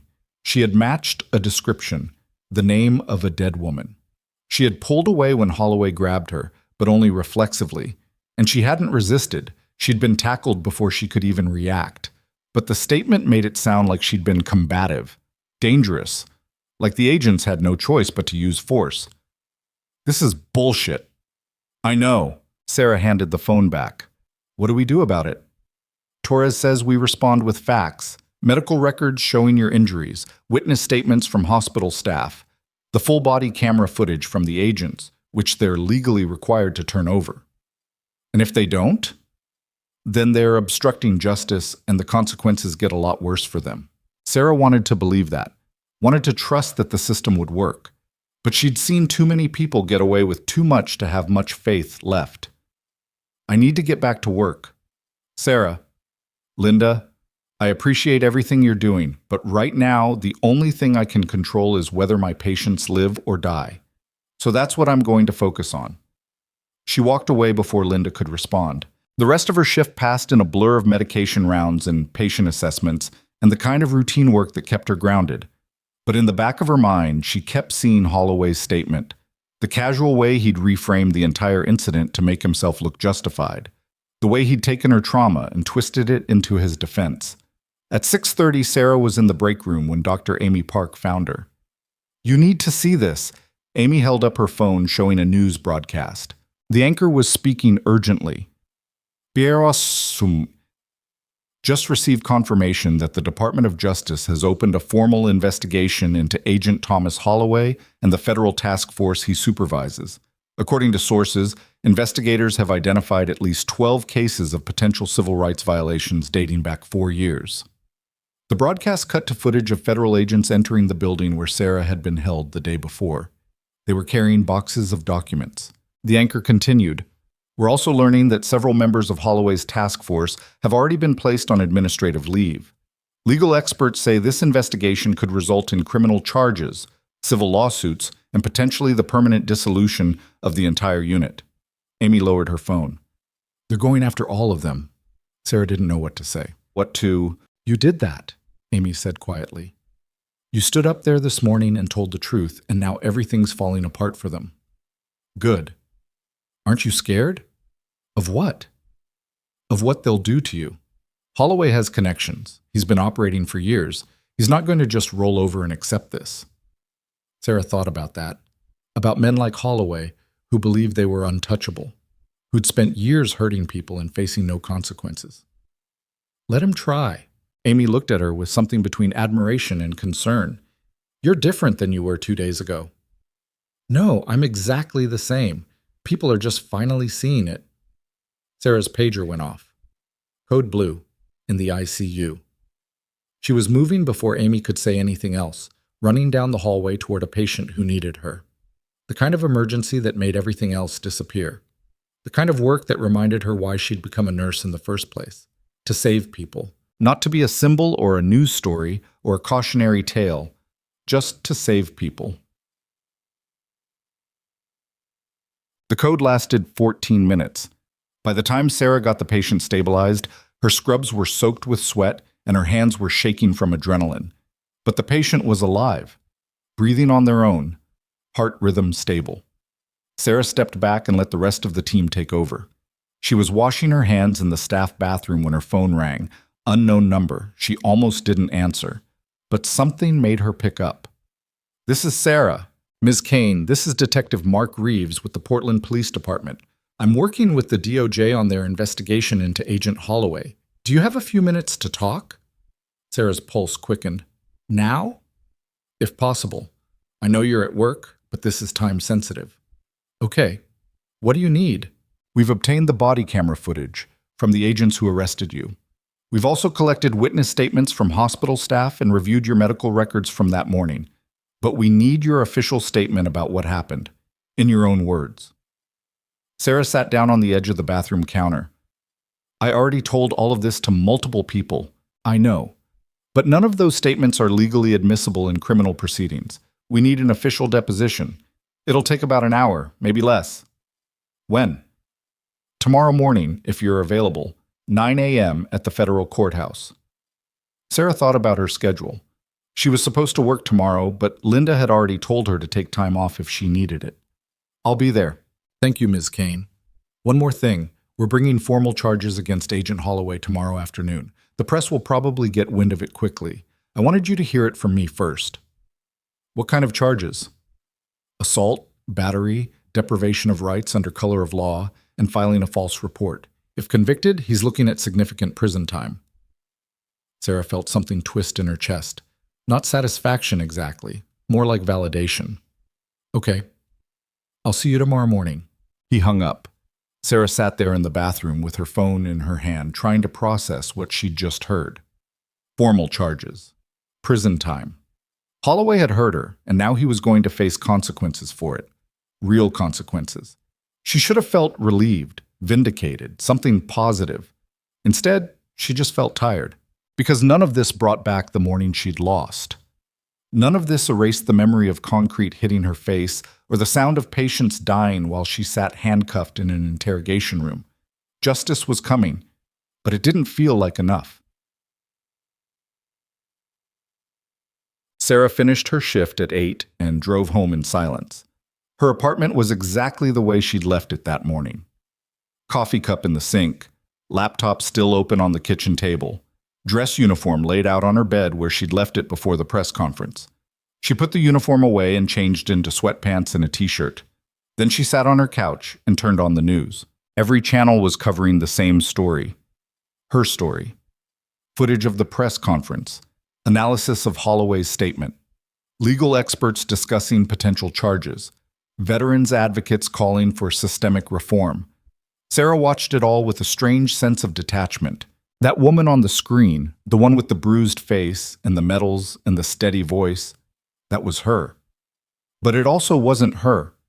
It was a version of her that had been created by circumstances beyond her control. A symbol, a catalyst, a reminder of everything wrong with a system that valued authority over accountability. Her phone buzzed. Text from Lieutenant Colonel Pritchard. "You did good today." Another text from Dr. Webb. "Take tomorrow off, doctor's orders." Another from Linda. "Whatever you need, we're here." Sarah set her phone down and closed her eyes.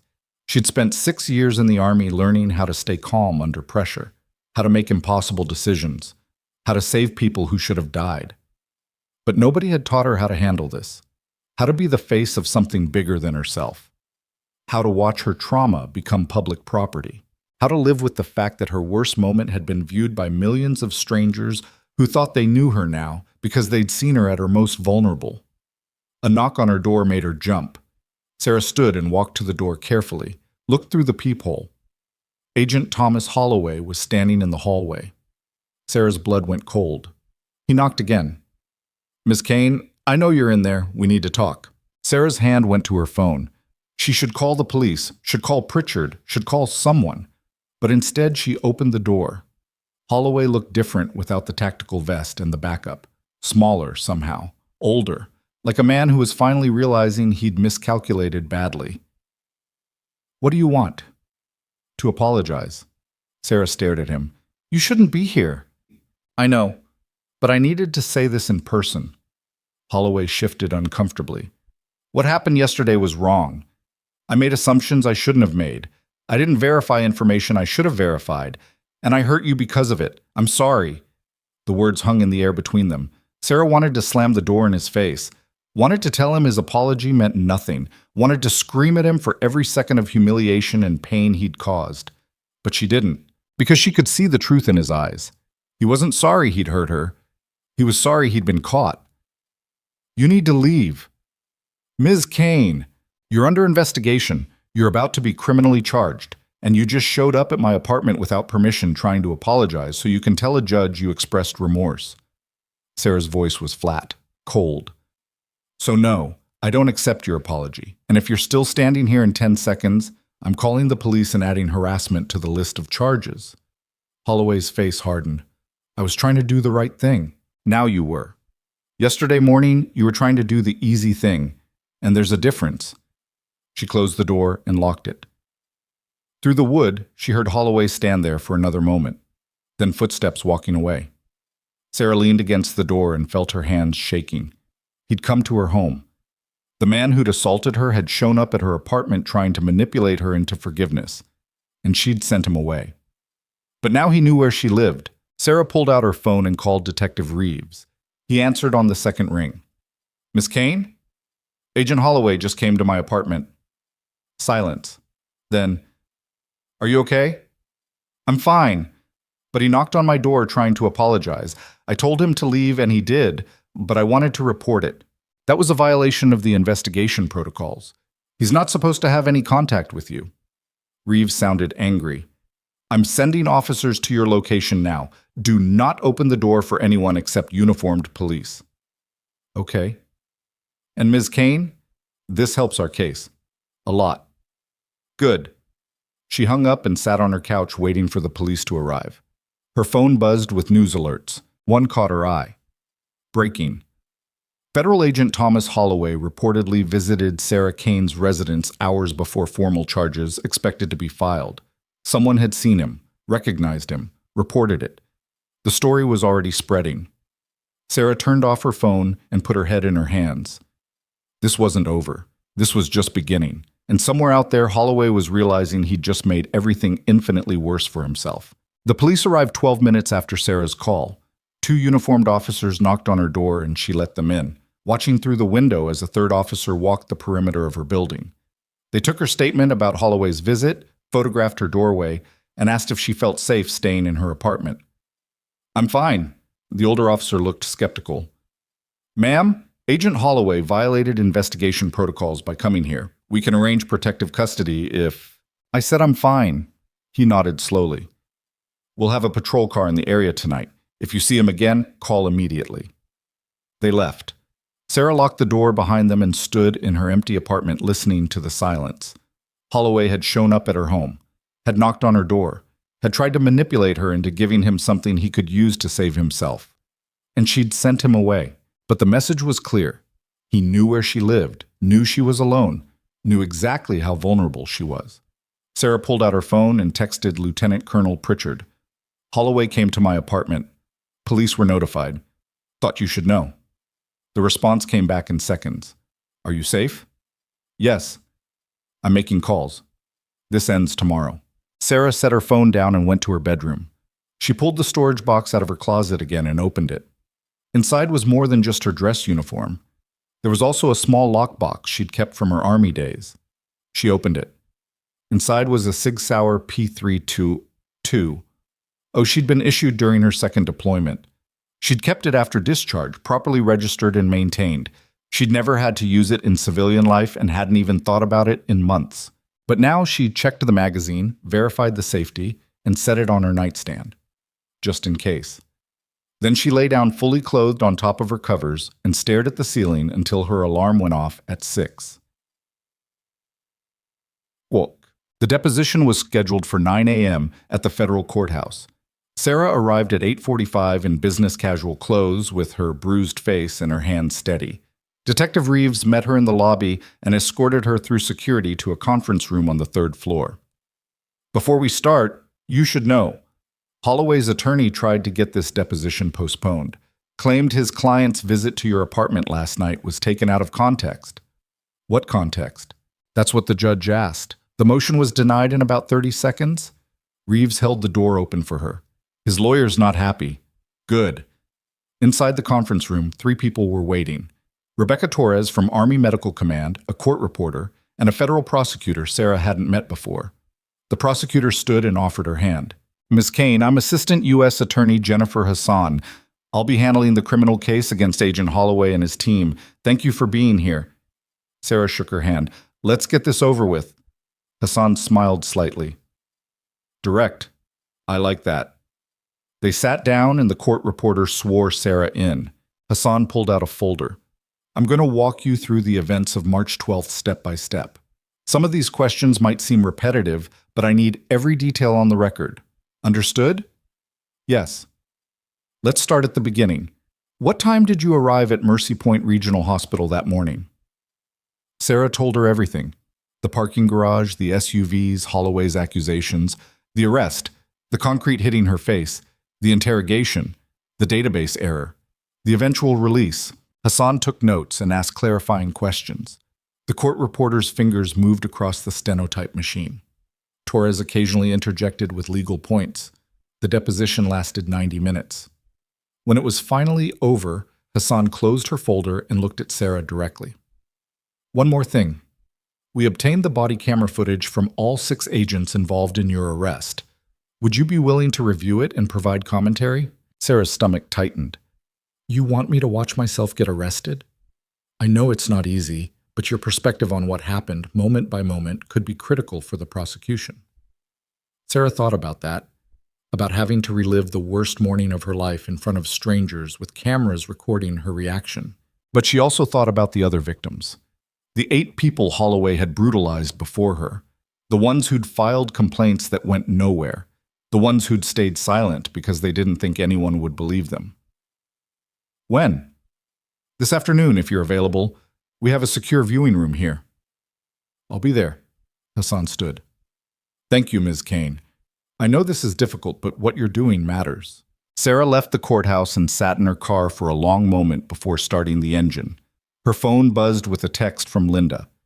Press conference at Mercy Point in 1 hour. Hospital board is making a statement. Thought you should know. Sarah drove to the hospital. The press conference was held in the main lobby. Sarah arrived early and stood in the back while reporters set up cameras and hospital administrators huddled near the podium. Linda saw her and waved her over. You don't have to be here for this. I know. Linda studied her face. How did the deposition go? Fine. Sarah, see? I'm fine, Linda. Stop asking. The hospital board chairman stepped up to the microphone. He was an older man Sarah had seen maybe twice in 3 years, always in expensive suits and never anywhere near actual patients. He cleared his throat. Good morning. I'm Robert Vance, chairman of the Mercy Point Regional Hospital Board of Directors.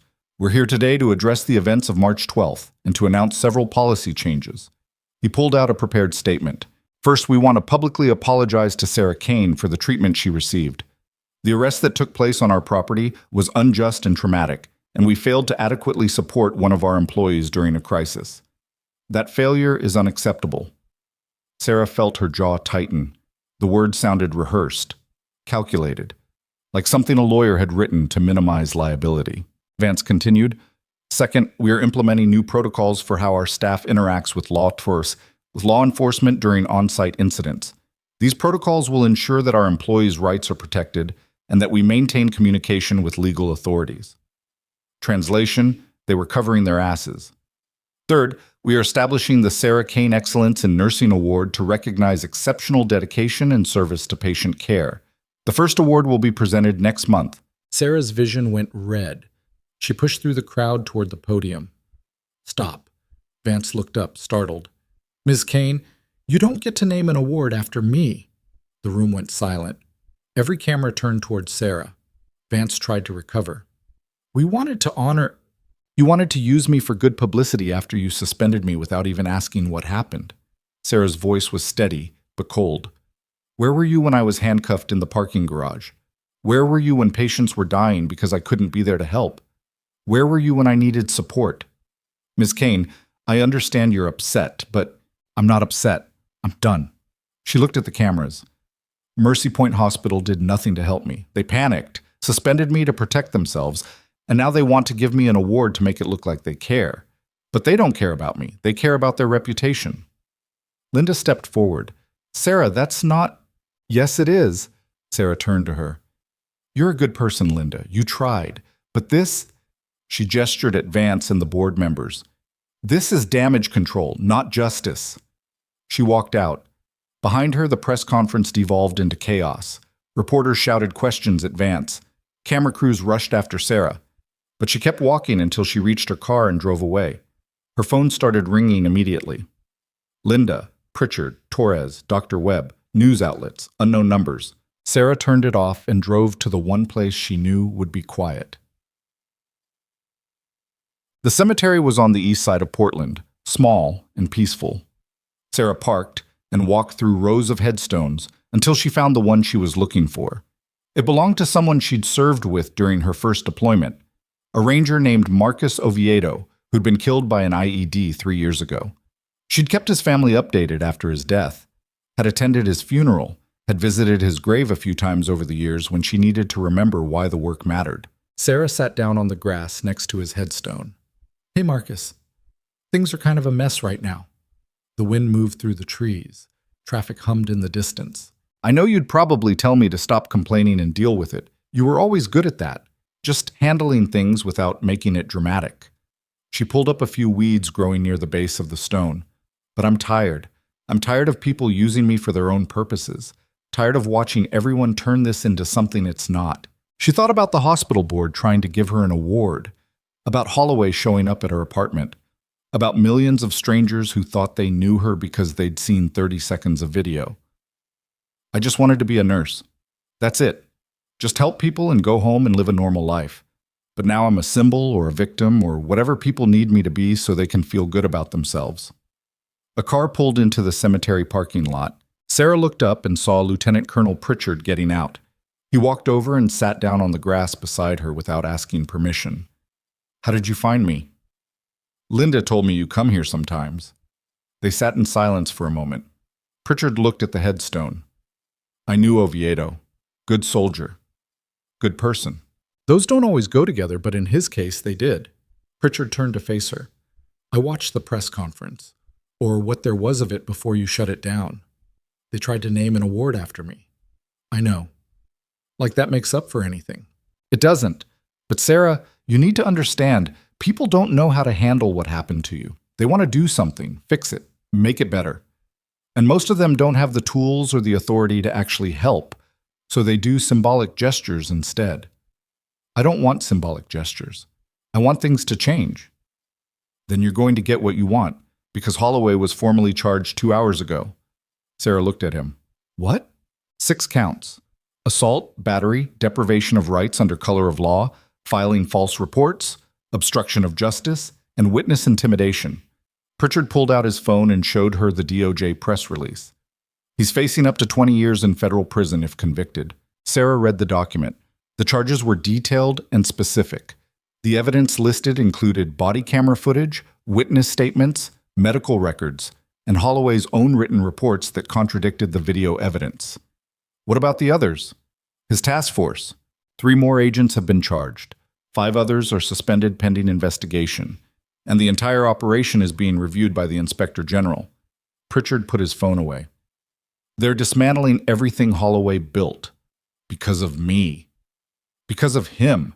You just survived it publicly enough that they couldn't bury it this time. Sarah looked back at Marcus Oviedo's headstone. He wouldn't have let this happen.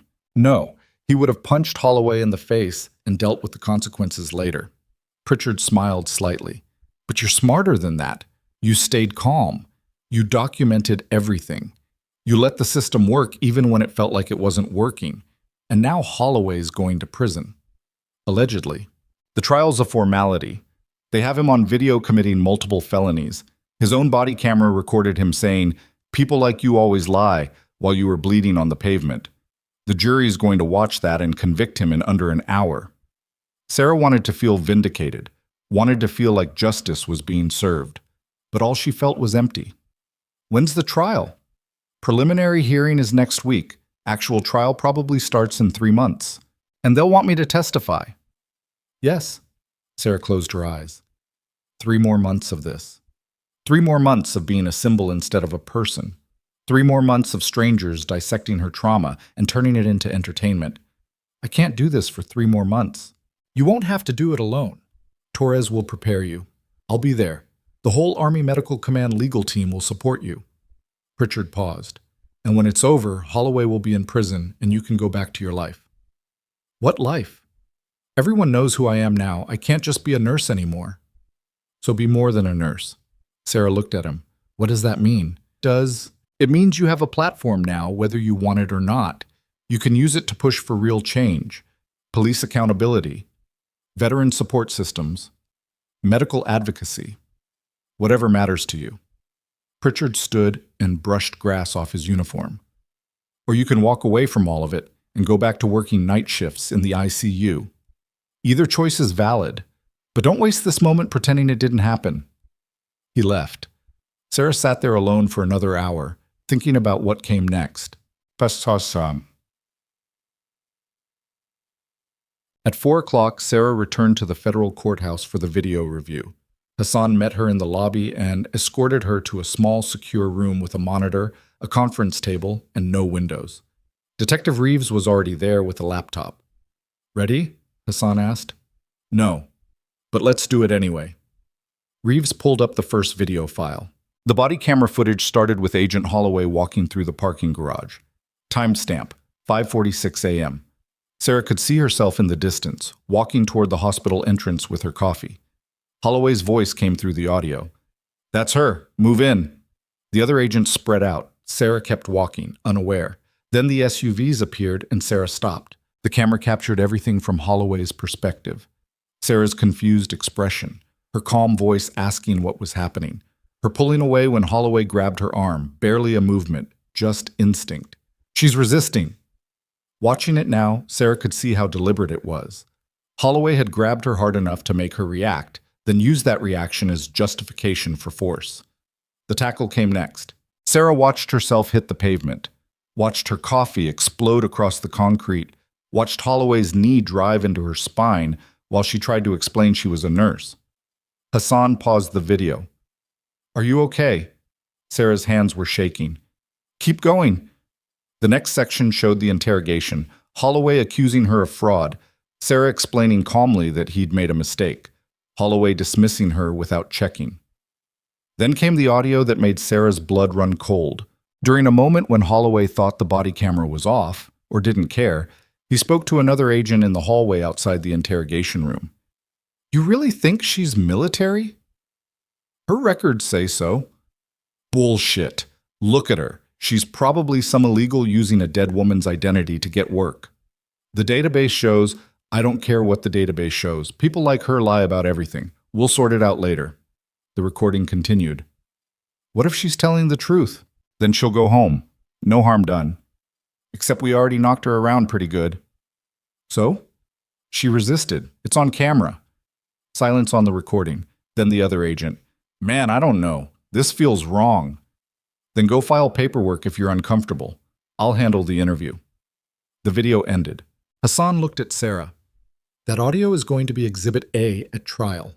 It proves Holloway knew there were questions about your identity, but chose to proceed anyway. It proves he fabricated the resistance claim, and it proves he racially profiled you. I'm not...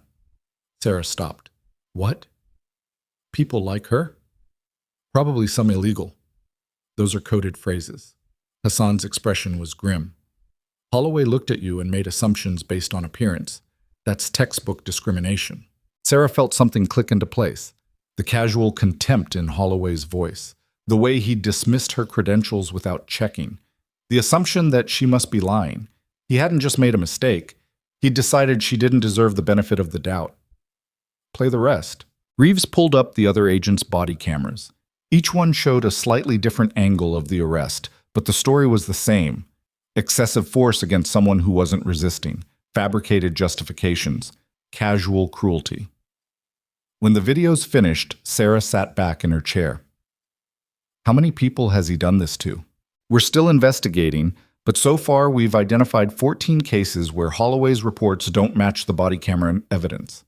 All of them involving people of color or immigrants or anyone he perceived as other. And nobody stopped him. His supervisors buried complaints. His colleagues were either complicit or afraid to speak up. And the victims didn't have the resources or the platform to fight back. Hassan closed her laptop. Until you. Sarah looked at her. What makes me different? You're a decorated combat veteran. You have military backing. You have legal representation. You have public attention. And most importantly, you survived with video evidence that's undeniable. Hassan paused. The other victims didn't have those advantages. That's not fair. No, it's not. But it's reality. And now we use your case to open all the others. We use the attention on you to shine light on everyone else Holloway hurt. That's how we get justice for all of them. Sarah thought about that. About being the one who survived publicly enough to matter. About all the people who'd suffered the same thing without anyone caring. What do you need from me? Testify at the preliminary hearing next week. Be willing to testify at trial. And if you're comfortable with it, meet with some of the other victims. Let them know they're not alone. I can do that. Hassan smiled. Good. Because you're about to become the most important witness in the biggest civil rights case this district has seen in years. Sarah left the courthouse as the sun was setting.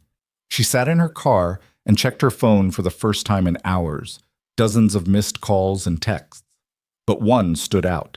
An email from someone named Maria Delgado with the subject line, "Thank you." Sarah opened it. Ms. Kane, you don't know me, but Agent Holloway arrested me 2 years ago.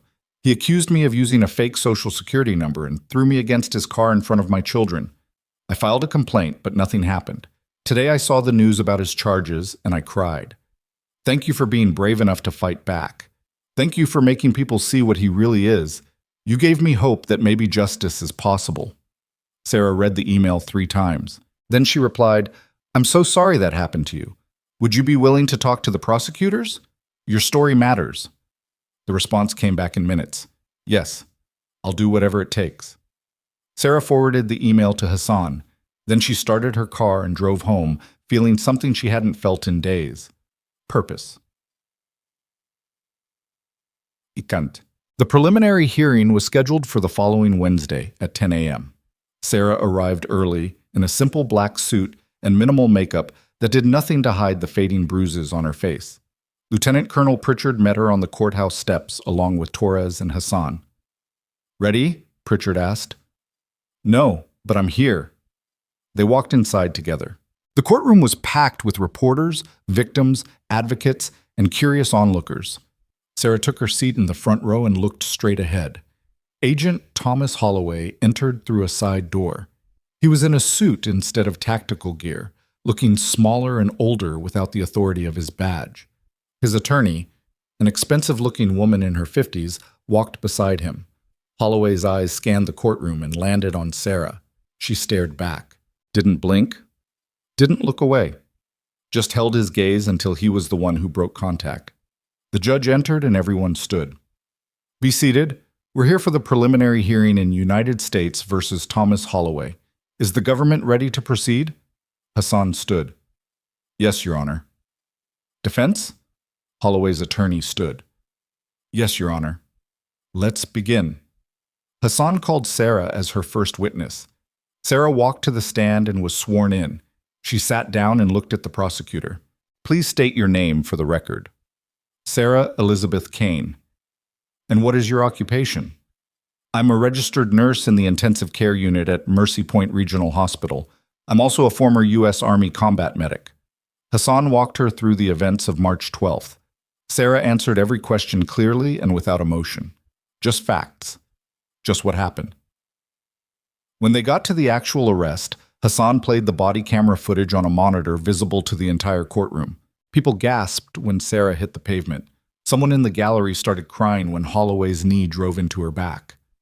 The judge watched the video without expression. When it finished, Hassan turned to Sarah. "Ms. Kane, had you done anything illegal that morning?" "No." "Had you given Agent Holloway any reason to believe you were resisting arrest?" "No." "Did he verify your identity before detaining you?" "No." Hassan paused. "How did this incident affect you?" Sarah took a breath. "I spent 6 years serving my country. I did 3 combat tours. I saved lives under fire. And then I came home and tried to build a normal life. I wanted to help people quietly and go home at the end of my shift feeling like I'd done something good." Well, she looked at Holloway. "On March 12th, an agent of the federal government decided I was suspicious based on nothing but his assumptions. He threw me on the ground, humiliated me in front of my colleagues, and took away hours I could have spent saving lives. And he did it without ever checking if he was right." The courtroom was silent. Hassan nodded. "Thank you, Ms. Kane. No further questions." Holloway's attorney stood for cross-examination. "Ms. Kane, isn't it true that you pulled away when Agent Holloway tried to detain you?" "I reacted when he grabbed me. That's not the same as resisting." "But you did pull away, reflexively, for less than a second. Then I stood still." "And isn't it true that there was a database showing someone with your name had died in 2018? There was someone with the same name. Not me." "But how was Agent Holloway supposed to know that?" Sarah looked directly at the attorney. "By doing his job. By verifying information before assaulting someone. By treating me like a person instead of a problem." The attorney tried a few more questions, but Sarah didn't give her anything useful. Finally, she sat down. The judge looked at Hassan. "Does the government have additional witnesses?" "Yes, Your Honor. We'd like to call Detective Mark Reeves." Reeves testified about the investigation, about the other victims, about the pattern of misconduct. Then Hassan played the audio of Holloway saying, "People like her always lie." The courtroom erupted. The judge gavelled for order. "I've heard enough. The evidence clearly establishes probable cause for all 6 charges. This case will proceed to trial." She looked at Holloway. "Mr. Holloway, you will surrender your passport and remain under house arrest with GPS monitoring until trial. Bail is set at $500,000. Holloway's attorney stood. "Your Honor, that's excessive." "Your client violated investigation protocols by contacting the victim at her home. He's a flight risk and a danger to witnesses. Bail stands." The judge closed her file. "We're adjourned." Everyone stood. Holloway was led away by federal marshals. He looked back at Sarah one more time as he passed. She didn't look away. And in that moment, she saw it. The realization in his eyes that he'd lost. That the system he'd manipulated for years was finally holding him accountable. That the woman he'd thrown on the pavement was the reason his career was over. Sarah walked out of the courtroom with Pritchard and Torres. Outside, reporters swarmed them with questions. Ms. Kane, how do you feel about the hearing? Satisfied. What do you want people to know about Agent Holloway? Sarah stopped and looked directly at the cameras. I want people to know that he's not an anomaly. He's a symptom of a system that protects people in power and ignores everyone else. And I want people to know that if it can happen to me, someone with resources and support and public attention, imagine what's happening to people who don't have those things. She walked away. Behind her, Pritchard smiled, because Sarah Kane had just stopped being a victim and started being something far more dangerous, a voice that couldn't be ignored. The trial began on a Monday morning in late June. 3 months had passed since the preliminary hearing, and Sarah had spent every one of those days preparing, meeting with prosecutors, reviewing evidence, connecting with other victims, learning how to be more than just a witness. She'd also kept working at Mercy Point, though things had changed. Patients recognized her now. Coworkers treated her differently, not badly, just carefully, like she might break if they said the wrong thing. She hated it, but she showed up anyway, because the work still mattered. The courtroom was larger this time, packed with even more people than before. Sarah sat in the front row between Lieutenant Colonel Pritchard and Rebecca Torres. Behind them were 14 other victims of Holloway's task force, all prepared to testify if needed. Holloway entered through the side door looking thinner than before. House arrest hadn't been kind to him. His attorney, the same expensive woman from the preliminary hearing, whispered something in his ear. He nodded but didn't look at Sarah. Smart. The judge entered and everyone stood.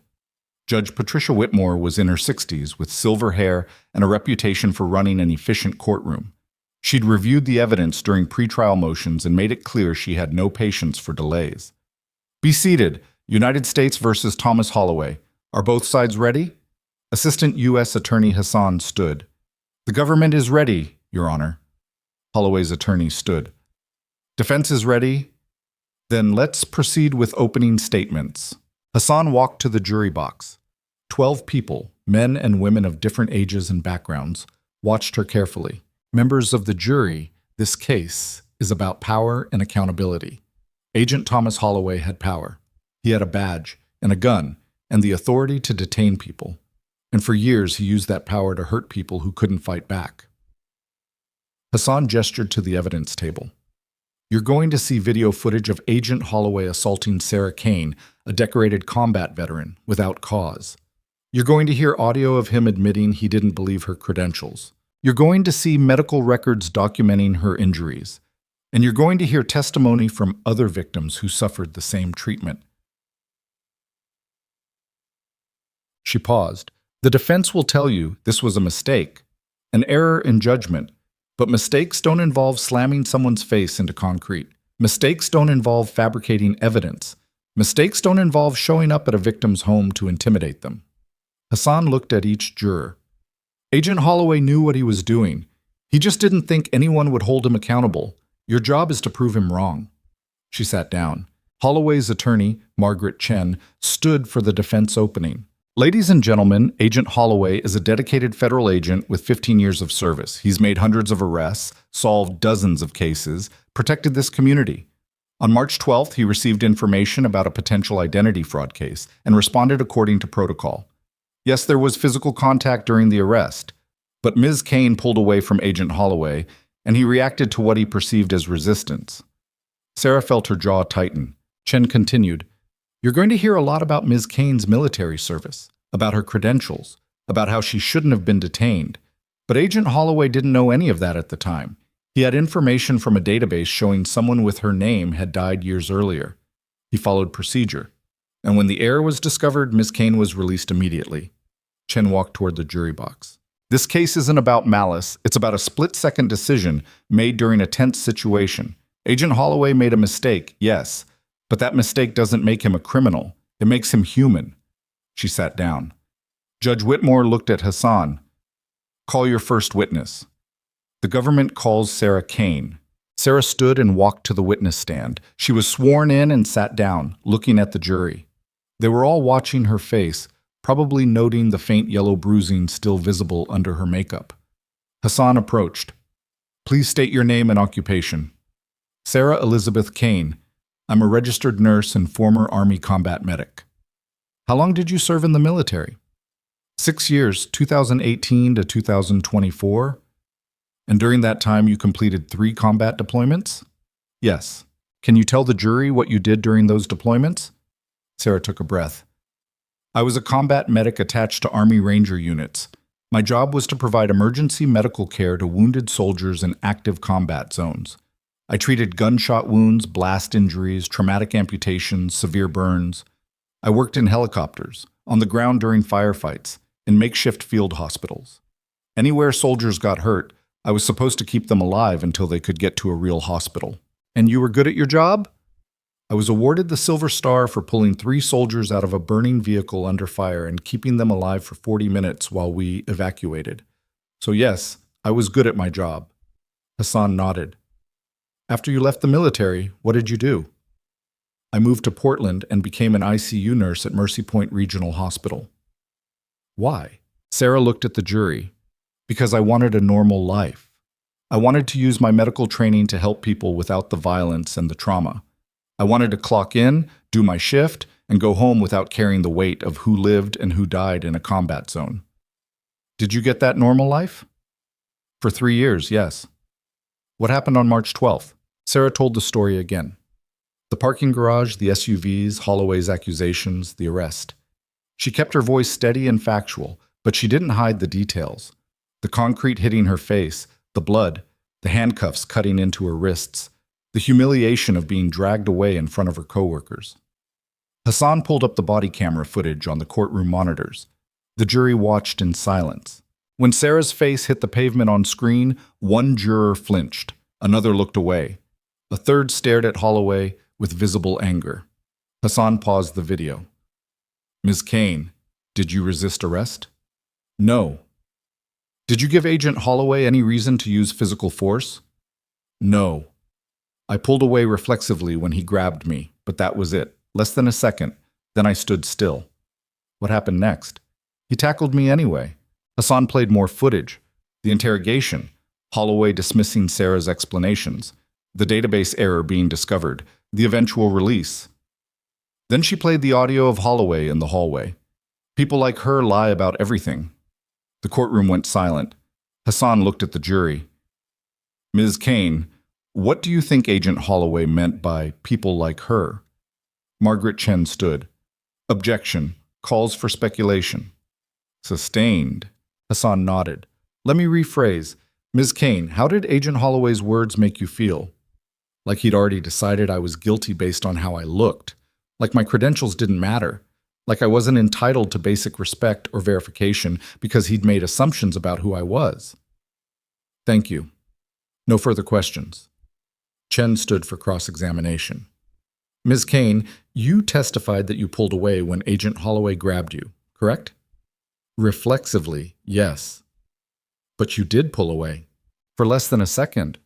And Agent Holloway couldn't have known it was reflexive, could he? From his perspective, you were resisting. Sarah looked at her. From his perspective, I was a young woman with a coffee cup asking what was happening. There was no threat, no resistance, just a reflexive movement that any reasonable person would recognize as exactly that. Chen's expression hardened. You're a trained combat veteran. You have military training in hand-to-hand combat, don't you? I have basic self-defense training. All soldiers do. So Agent Holloway was dealing with someone who could potentially be dangerous. I was holding a coffee cup and wearing scrubs. I wasn't dangerous. I was confused. But Agent Holloway didn't know that. He didn't bother to find out. Chen tried a few more questions, but Sarah didn't give her anything. Finally, she sat down looking frustrated. Judge Whitmore called a brief recess. During the break, Hassan pulled Sarah aside. You did great. The jury's with you. How can you tell? Body language, facial expressions, 3 of them are already glaring at Holloway. Hassan smiled. Chen's going to have a hard time convincing them this was reasonable. The trial continued. Hassan called Detective Reeves, who testified about the investigation and the pattern of misconduct. She called medical experts who explained Sarah's injuries in detail. She called hospital staff who witnessed the arrest. Then she called Maria Delgado. Maria was a small woman in her 40s with nervous hands and careful English. She walked to the stand and was sworn in. Hassan approached gently. Ms. Delgado, can you tell the jury what happened to you on August 14th, 2 years ago? Maria took a shaky breath. I was driving my children home from school. Agent Holloway pulled me over and said my license plate didn't match my registration. He asked for my documents and I gave them to him. Then he asked for my social security card. What happened next? I told him I didn't carry it with me. He said I was lying. He pulled me out of the car in front of my children and pushed me against the hood. My daughter was crying. My son was screaming. Agent Holloway kept saying I was using a fake identity. Were you? No, everything was legitimate, but he didn't check. He just assumed. Maria's voice broke. He arrested me in front of my babies, put me in handcuffs while they watched. My daughter still has nightmares. What happened after you were arrested? They held me for 6 hours. Finally, someone verified my documents and I was released. No apology, no explanation. Just released. Did you file a complaint? Yes. Nothing happened. They said Agent Holloway followed procedure. Hassan nodded. Thank you, Ms. Delgado. I know this was difficult. Maria looked at the jury. He needs to be stopped before he does this to someone else's children. Chen cross-examined but didn't make much progress. Maria's testimony was too raw, too real. Hassan called 3 more victims over the next 2 days. Each one told a similar story. Holloway making assumptions, using excessive force, facing no consequences. By the time the prosecution rested, the case was overwhelming. Chen tried to mount a defense, calling character witnesses who testified about Holloway's years of service. But Hassan destroyed them on cross-examination, pointing out that longevity doesn't excuse misconduct. Holloway himself didn't testify. Too risky. Closing arguments happened on Thursday morning. Hassan stood before the jury. You've seen the evidence.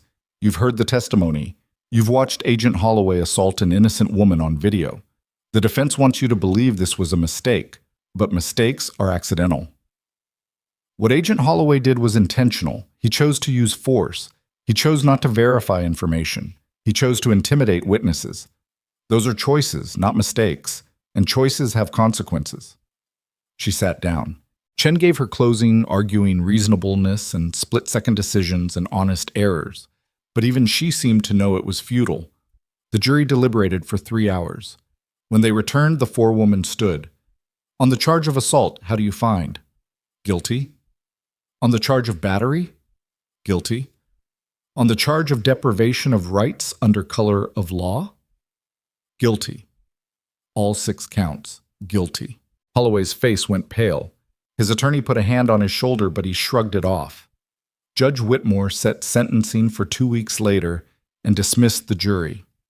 Sarah walked out of the courtroom surrounded by the other victims. They were crying and hugging and thanking her. Maria grabbed Sarah's hand and squeezed it. You did this. You gave us justice. Sarah shook her head. We did this together. Outside, the press was waiting. Cameras everywhere. Reporters shouting questions. Sarah stopped on the courthouse steps. I want to make one thing clear. This verdict isn't just about me. It's about every person Agent Holloway hurt. Every person who filed complaints that were ignored. Every person who thought the system didn't care about them. Today, the system proved it does care. It just took too long to show it. She walked away before anyone could ask follow-up questions. Sentencing day arrived 2 weeks later on a hot July morning. Sarah wore the same black suit she'd worn to the trial. Pritchard and Torres sat beside her. Behind them were all 14 victims, ready to give impact statements if the judge allowed it. Holloway entered looking defeated. His attorney whispered something, but he didn't respond. Judge Whitmore took the bench. Before I impose sentence, I'm going to hear from the victims. Ms. Kane, would you like to make a statement? Sarah stood and walked to the podium. She'd written something the night before but decided not to read it. Instead, she looked directly at Holloway. I spent 6 years in the Army learning how to save lives. I learned how to stay calm under pressure, how to make impossible decisions, how to treat everyone with dignity even in the worst circumstances. When I left the military, I brought those lessons with me. I became a nurse because I wanted to keep helping people. She paused. On March 12th, you took away hours I could have spent saving lives. You humiliated me in front of my colleagues. You made assumptions about who I was without bothering to verify facts. And when you realized you were wrong, you didn't apologize. You tried to justify it. You tried to blame me. You even showed up at my home to intimidate me. Holloway looked at the floor. But here's what you didn't understand. I've survived worse than you. I've worked in combat zones where people were actively trying to kill me. I've made decisions about who lives and who dies based on available resources. I've carried bodies of soldiers who didn't make it home. So when you threw me on the ground, I stayed calm because I've been in situations where losing control means people die. Sarah's voice hardened. You saw weakness. You should have looked closer, because the quiet people who don't fight back immediately aren't weak. We're strategic. We're patient. And we're willing to let the system work even when it feels like it's not working. You mistook my patience for submission. That was your first mistake. Your second was thinking you'd get away with it. She stepped back. I don't forgive you. I don't feel sorry for you. I just hope prison teaches you what you should have learned years ago, that everyone deserves respect, verification, and basic human dignity, regardless of who you think they are. Sarah sat down. Judge Whitmore called several other victims to speak. Maria talked about her children's nightmares. Another victim described losing his job after Holloway's arrest made him miss work. A young woman talked about developing panic attacks. After the last statement, Judge Whitmore looked at Holloway. Mr. Holloway, do you wish to speak? Holloway stood slowly. Your Honor, I made mistakes. I should have verified information before acting. I should have used less force. I should have listened when people told me I was wrong. I'm sorry for the harm I caused. Judge Whitmore's expression didn't change. Mr. Holloway, you weren't convicted of making mistakes. You were convicted of intentional misconduct. For 15 years, you operated with impunity because the system protected you. That ends today. She pulled out her sentencing order. On the assault and battery charges, I sentence you to 5 years on each count, to run consecutively. On the deprivation of rights charges, 8 years on each count, also consecutive. On obstruction and witness intimidation, 3 years each, consecutive. Total sentence, 32 years in federal prison. The courtroom erupted. Holloway's attorney stood. Your Honor, that's appropriate. Mr. Holloway used his position of authority to hurt vulnerable people for over a decade. He showed no remorse until he was caught, and even then, he tried to manipulate the process. Judge Whitmore closed the file. 32 years, federal custody, no parole eligibility for at least 25 years. Marshals moved forward to take Holloway into custody. He looked back at Sarah one last time as they led him away. She didn't look away. And in that moment, she saw it clearly. The man who'd thrown her on the ground, who'd dismissed her credentials, who'd tried to break her, that man was broken now. Not by her, by his own choices, by the consequences he'd spent 15 years avoiding. Sarah walked out of the courtroom feeling lighter than she had in months.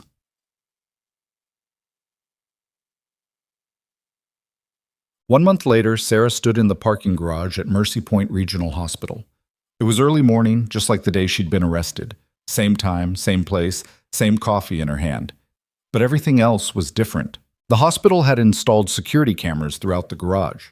New protocols required all law enforcement to check in with hospital security before detaining staff. And the board had created an actual support system for employees facing legal issues, not just performative awards, but real resources. Sarah had helped design those changes, had attended board meetings and policy discussions, and pushed for systemic improvements. It turned out being a symbol had some advantages if you used the platform strategically.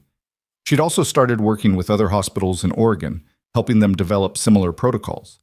And she joined an advocacy organization focused on police accountability and veteran support. The work was exhausting, but meaningful. Better than being just a nurse? No. Different than being just a nurse. Sarah finished her coffee and walked toward the hospital entrance. Linda met her in the lobby. Ready for your first day back? After the trial, Sarah had taken a month off to process everything, to rest, to figure out who she was now that the fight was over. I'm ready. Good. Because the ICU is a disaster and we need you. Sarah smiled. Some things never change. She headed upstairs, changed into scrubs, and clocked in for her shift. The ICU was exactly as chaotic as Linda had warned. 2 post-surgical patients in critical condition, 1 cardiac arrest in progress, 3 families demanding updates, every bed full. Sarah stepped into the controlled chaos and immediately started organizing. Prioritizing patients, directing staff, making decisions. This was what she was good at, not being a symbol, not giving speeches, not testifying in courtrooms, just saving lives. 1 patient at a time. Dr. Webb found her around noon. How's it feel to be back? Normal? Finally. You know you're not normal anymore, right? You're kind of famous now. Sarah rolled her eyes. Famous is overrated. Maybe, but effective isn't. Webb pulled out his phone and showed her an article. Did you see this? 3 other federal task forces are under investigation now because of your case. They're calling it the Holloway effect. Sarah read the article. It detailed how her testimony had opened investigations across multiple jurisdictions, leading to dozens of misconduct reviews and several additional arrests. That's good. That's more than good. That's systemic change. Webb put his phone away. You did something that matters, Sarah, not just for yourself, but for everyone. I just told the truth. Most people don't. Most people stay quiet because it's easier, safer, less complicated. You didn't. Sarah thought about that, about Maria Delgado and the other victims who'd stayed quiet for years because they didn't think anyone would listen, about how close she'd come to being just another ignored complaint in Holloway's file, about how different things were now because she'd survived publicly enough to matter. Someone had to. Yeah, and I'm glad it was you. Webb walked away to check on a patient. Sarah stood there for a moment, then went back to work.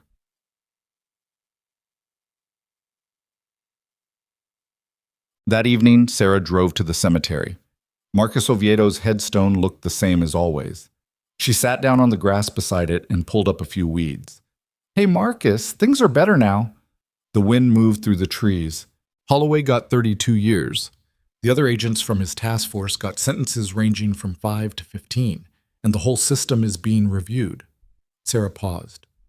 You'd probably say I spent too much time on it, that I should have just moved on. But I couldn't. Not when there were other people still hurting. She looked at the headstone. I think you'd understand that, actually. You never left anyone behind, even when it was dangerous, even when it would have been easier. You always made sure everyone got home. A car pulled into the parking lot. Sarah looked up and saw Dr. Amy Park getting out. Amy walked over and sat down beside her. Linda told me I'd find you here. I come here sometimes to think. Who was he? A soldier I served with. He died in 2021. Sarah touched the headstone. He was one of the good ones. They sat in silence for a while. Finally, Amy spoke. I watched the whole trial, read the transcripts, followed the appeals process. It's really over. Yeah. How do you feel? Sarah thought about that. Tired, relieved, angry that it took so long, grateful it happened at all. She looked at Amy. Mostly I just feel ready to move on. To what? I don't know yet. Keep working at the hospital. Keep pushing for changes. Maybe teach other nurses about advocacy and legal rights. Maybe write something about the experience. Sarah shrugged. I'll figure it out. Amy smiled. You know what I think? I think you're going to change a lot more than you realize. Because people are watching you now. Young nurses, veterans, anyone who's ever been told they don't matter.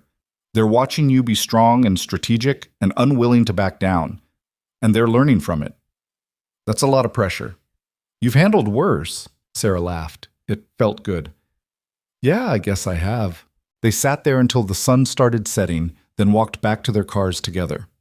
As Sarah drove home, she thought about everything that had happened since that morning in March. The arrest, the humiliation, the trial, the verdict, the sentencing.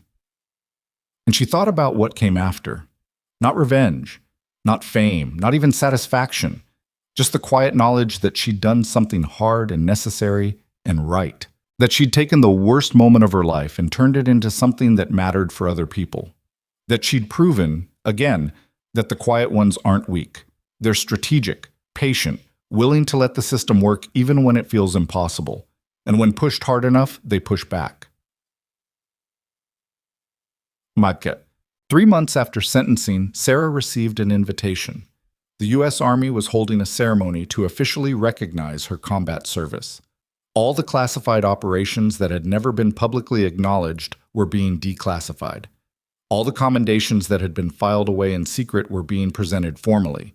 Lieutenant Colonel Pritchard had arranged it. The ceremony was held at a military base outside Portland on a cold October morning. Sarah arrived in her dress uniform with all her medals properly displayed. Pritchard met her at the gate. "You look good, Kane." "Thank you, sir. You ready for this?" "Honestly? No, but I'm here anyway." He smiled. "That's the spirit." They walked into the ceremony hall together. It was packed with military personnel, veterans, and Sarah's co-workers from Mercy Point. Linda was there. Dr. Webb. Amy. Even some patients Sarah had treated over the years. Maria Delgado sat in the front row with her children, both of them holding small American flags. Sarah took her place at the front of the room. A general Sarah had never met before stepped up to the microphone. "We're here today to honor combat medic specialist Sarah Kane for her extraordinary service to this nation. During 3 combat deployments, Specialist Kane treated over 200 wounded soldiers under fire. She performed emergency medical procedures in active combat zones. She risked her own life repeatedly to save others. And she did all of this with distinction, courage, and unwavering commitment to her fellow soldiers." The general turned to Sarah. "Specialist Kane, your service embodies everything we value in the United States Army. Courage under fire, selflessness, dedication to mission, and the refusal to leave anyone behind." He picked up a framed certificate. "On behalf of the United States Army and a grateful nation, I present you with formal recognition of your classified operations and combat service." Applause filled the room. Sarah accepted the certificate and shook the general's hand. Then Pritchard stepped forward. "Kane, there's one more thing." He opened a case containing another medal Sarah didn't recognize. "This is the Soldier's Medal. It's awarded for heroism not involving actual conflict with an enemy, for acts of courage that save lives in dangerous circumstances." Pritchard looked at her. "On March 12th, you demonstrated the same courage under fire that defined your military service. You stayed calm during an unjust assault. You trusted the system even when it failed you, and you fought back in a way that saved countless other victims from suffering the same treatment." He pinned the medal to her uniform. "You're a soldier in every way that matters, Kane, even when you're not wearing the uniform." Sarah felt tears burning behind her eyes, but refused to let them fall. The room erupted in applause. People stood, soldiers saluted, veterans nodded in respect. Maria Delgado was crying openly, her children clutching her hands. Sarah looked out at all of them and felt something settle in her chest. This was what she'd been fighting for. Not recognition, not revenge, not even justice exactly. Just the simple acknowledgement that she mattered, that her life had value, that what happened to her was wrong and people cared enough to make it right. After the ceremony, people lined up to congratulate her. She shook hands and accepted thanks and tried not to feel overwhelmed by the attention. Finally, the crowd dispersed and Sarah found herself alone with Pritchard. "Thank you, sir." "Don't thank me. You earned all of this." He paused. "What are you going to do now?" "Keep working, keep pushing for changes, keep being a nurse." "That's it?" Sarah smiled. "That's everything." Pritchard nodded slowly. "You know, when I first met you, you were just a young medic trying to prove yourself. Now you're someone who changed an entire system. That's not a small thing." "I didn't do it alone." "No. But you started it. You were brave enough to stand up when everyone else stayed quiet. That matters more than you know." He saluted her. Sarah saluted back. Then Pritchard walked away, leaving Sarah alone with her thoughts and her medals and the knowledge that she'd survived something designed to break her. That night, Sarah sat in her apartment with the soldier's medal in her hands. She thought about everything that had led to this moment: the arrest, the trial, the sentencing, the ceremony, and she thought about what came next. There would always be more work to do, more people who needed advocates, more systems that needed changing, more battles to fight. But for tonight, she just let herself feel proud, proud of what she'd survived, proud of what she'd accomplished, proud of who she'd become.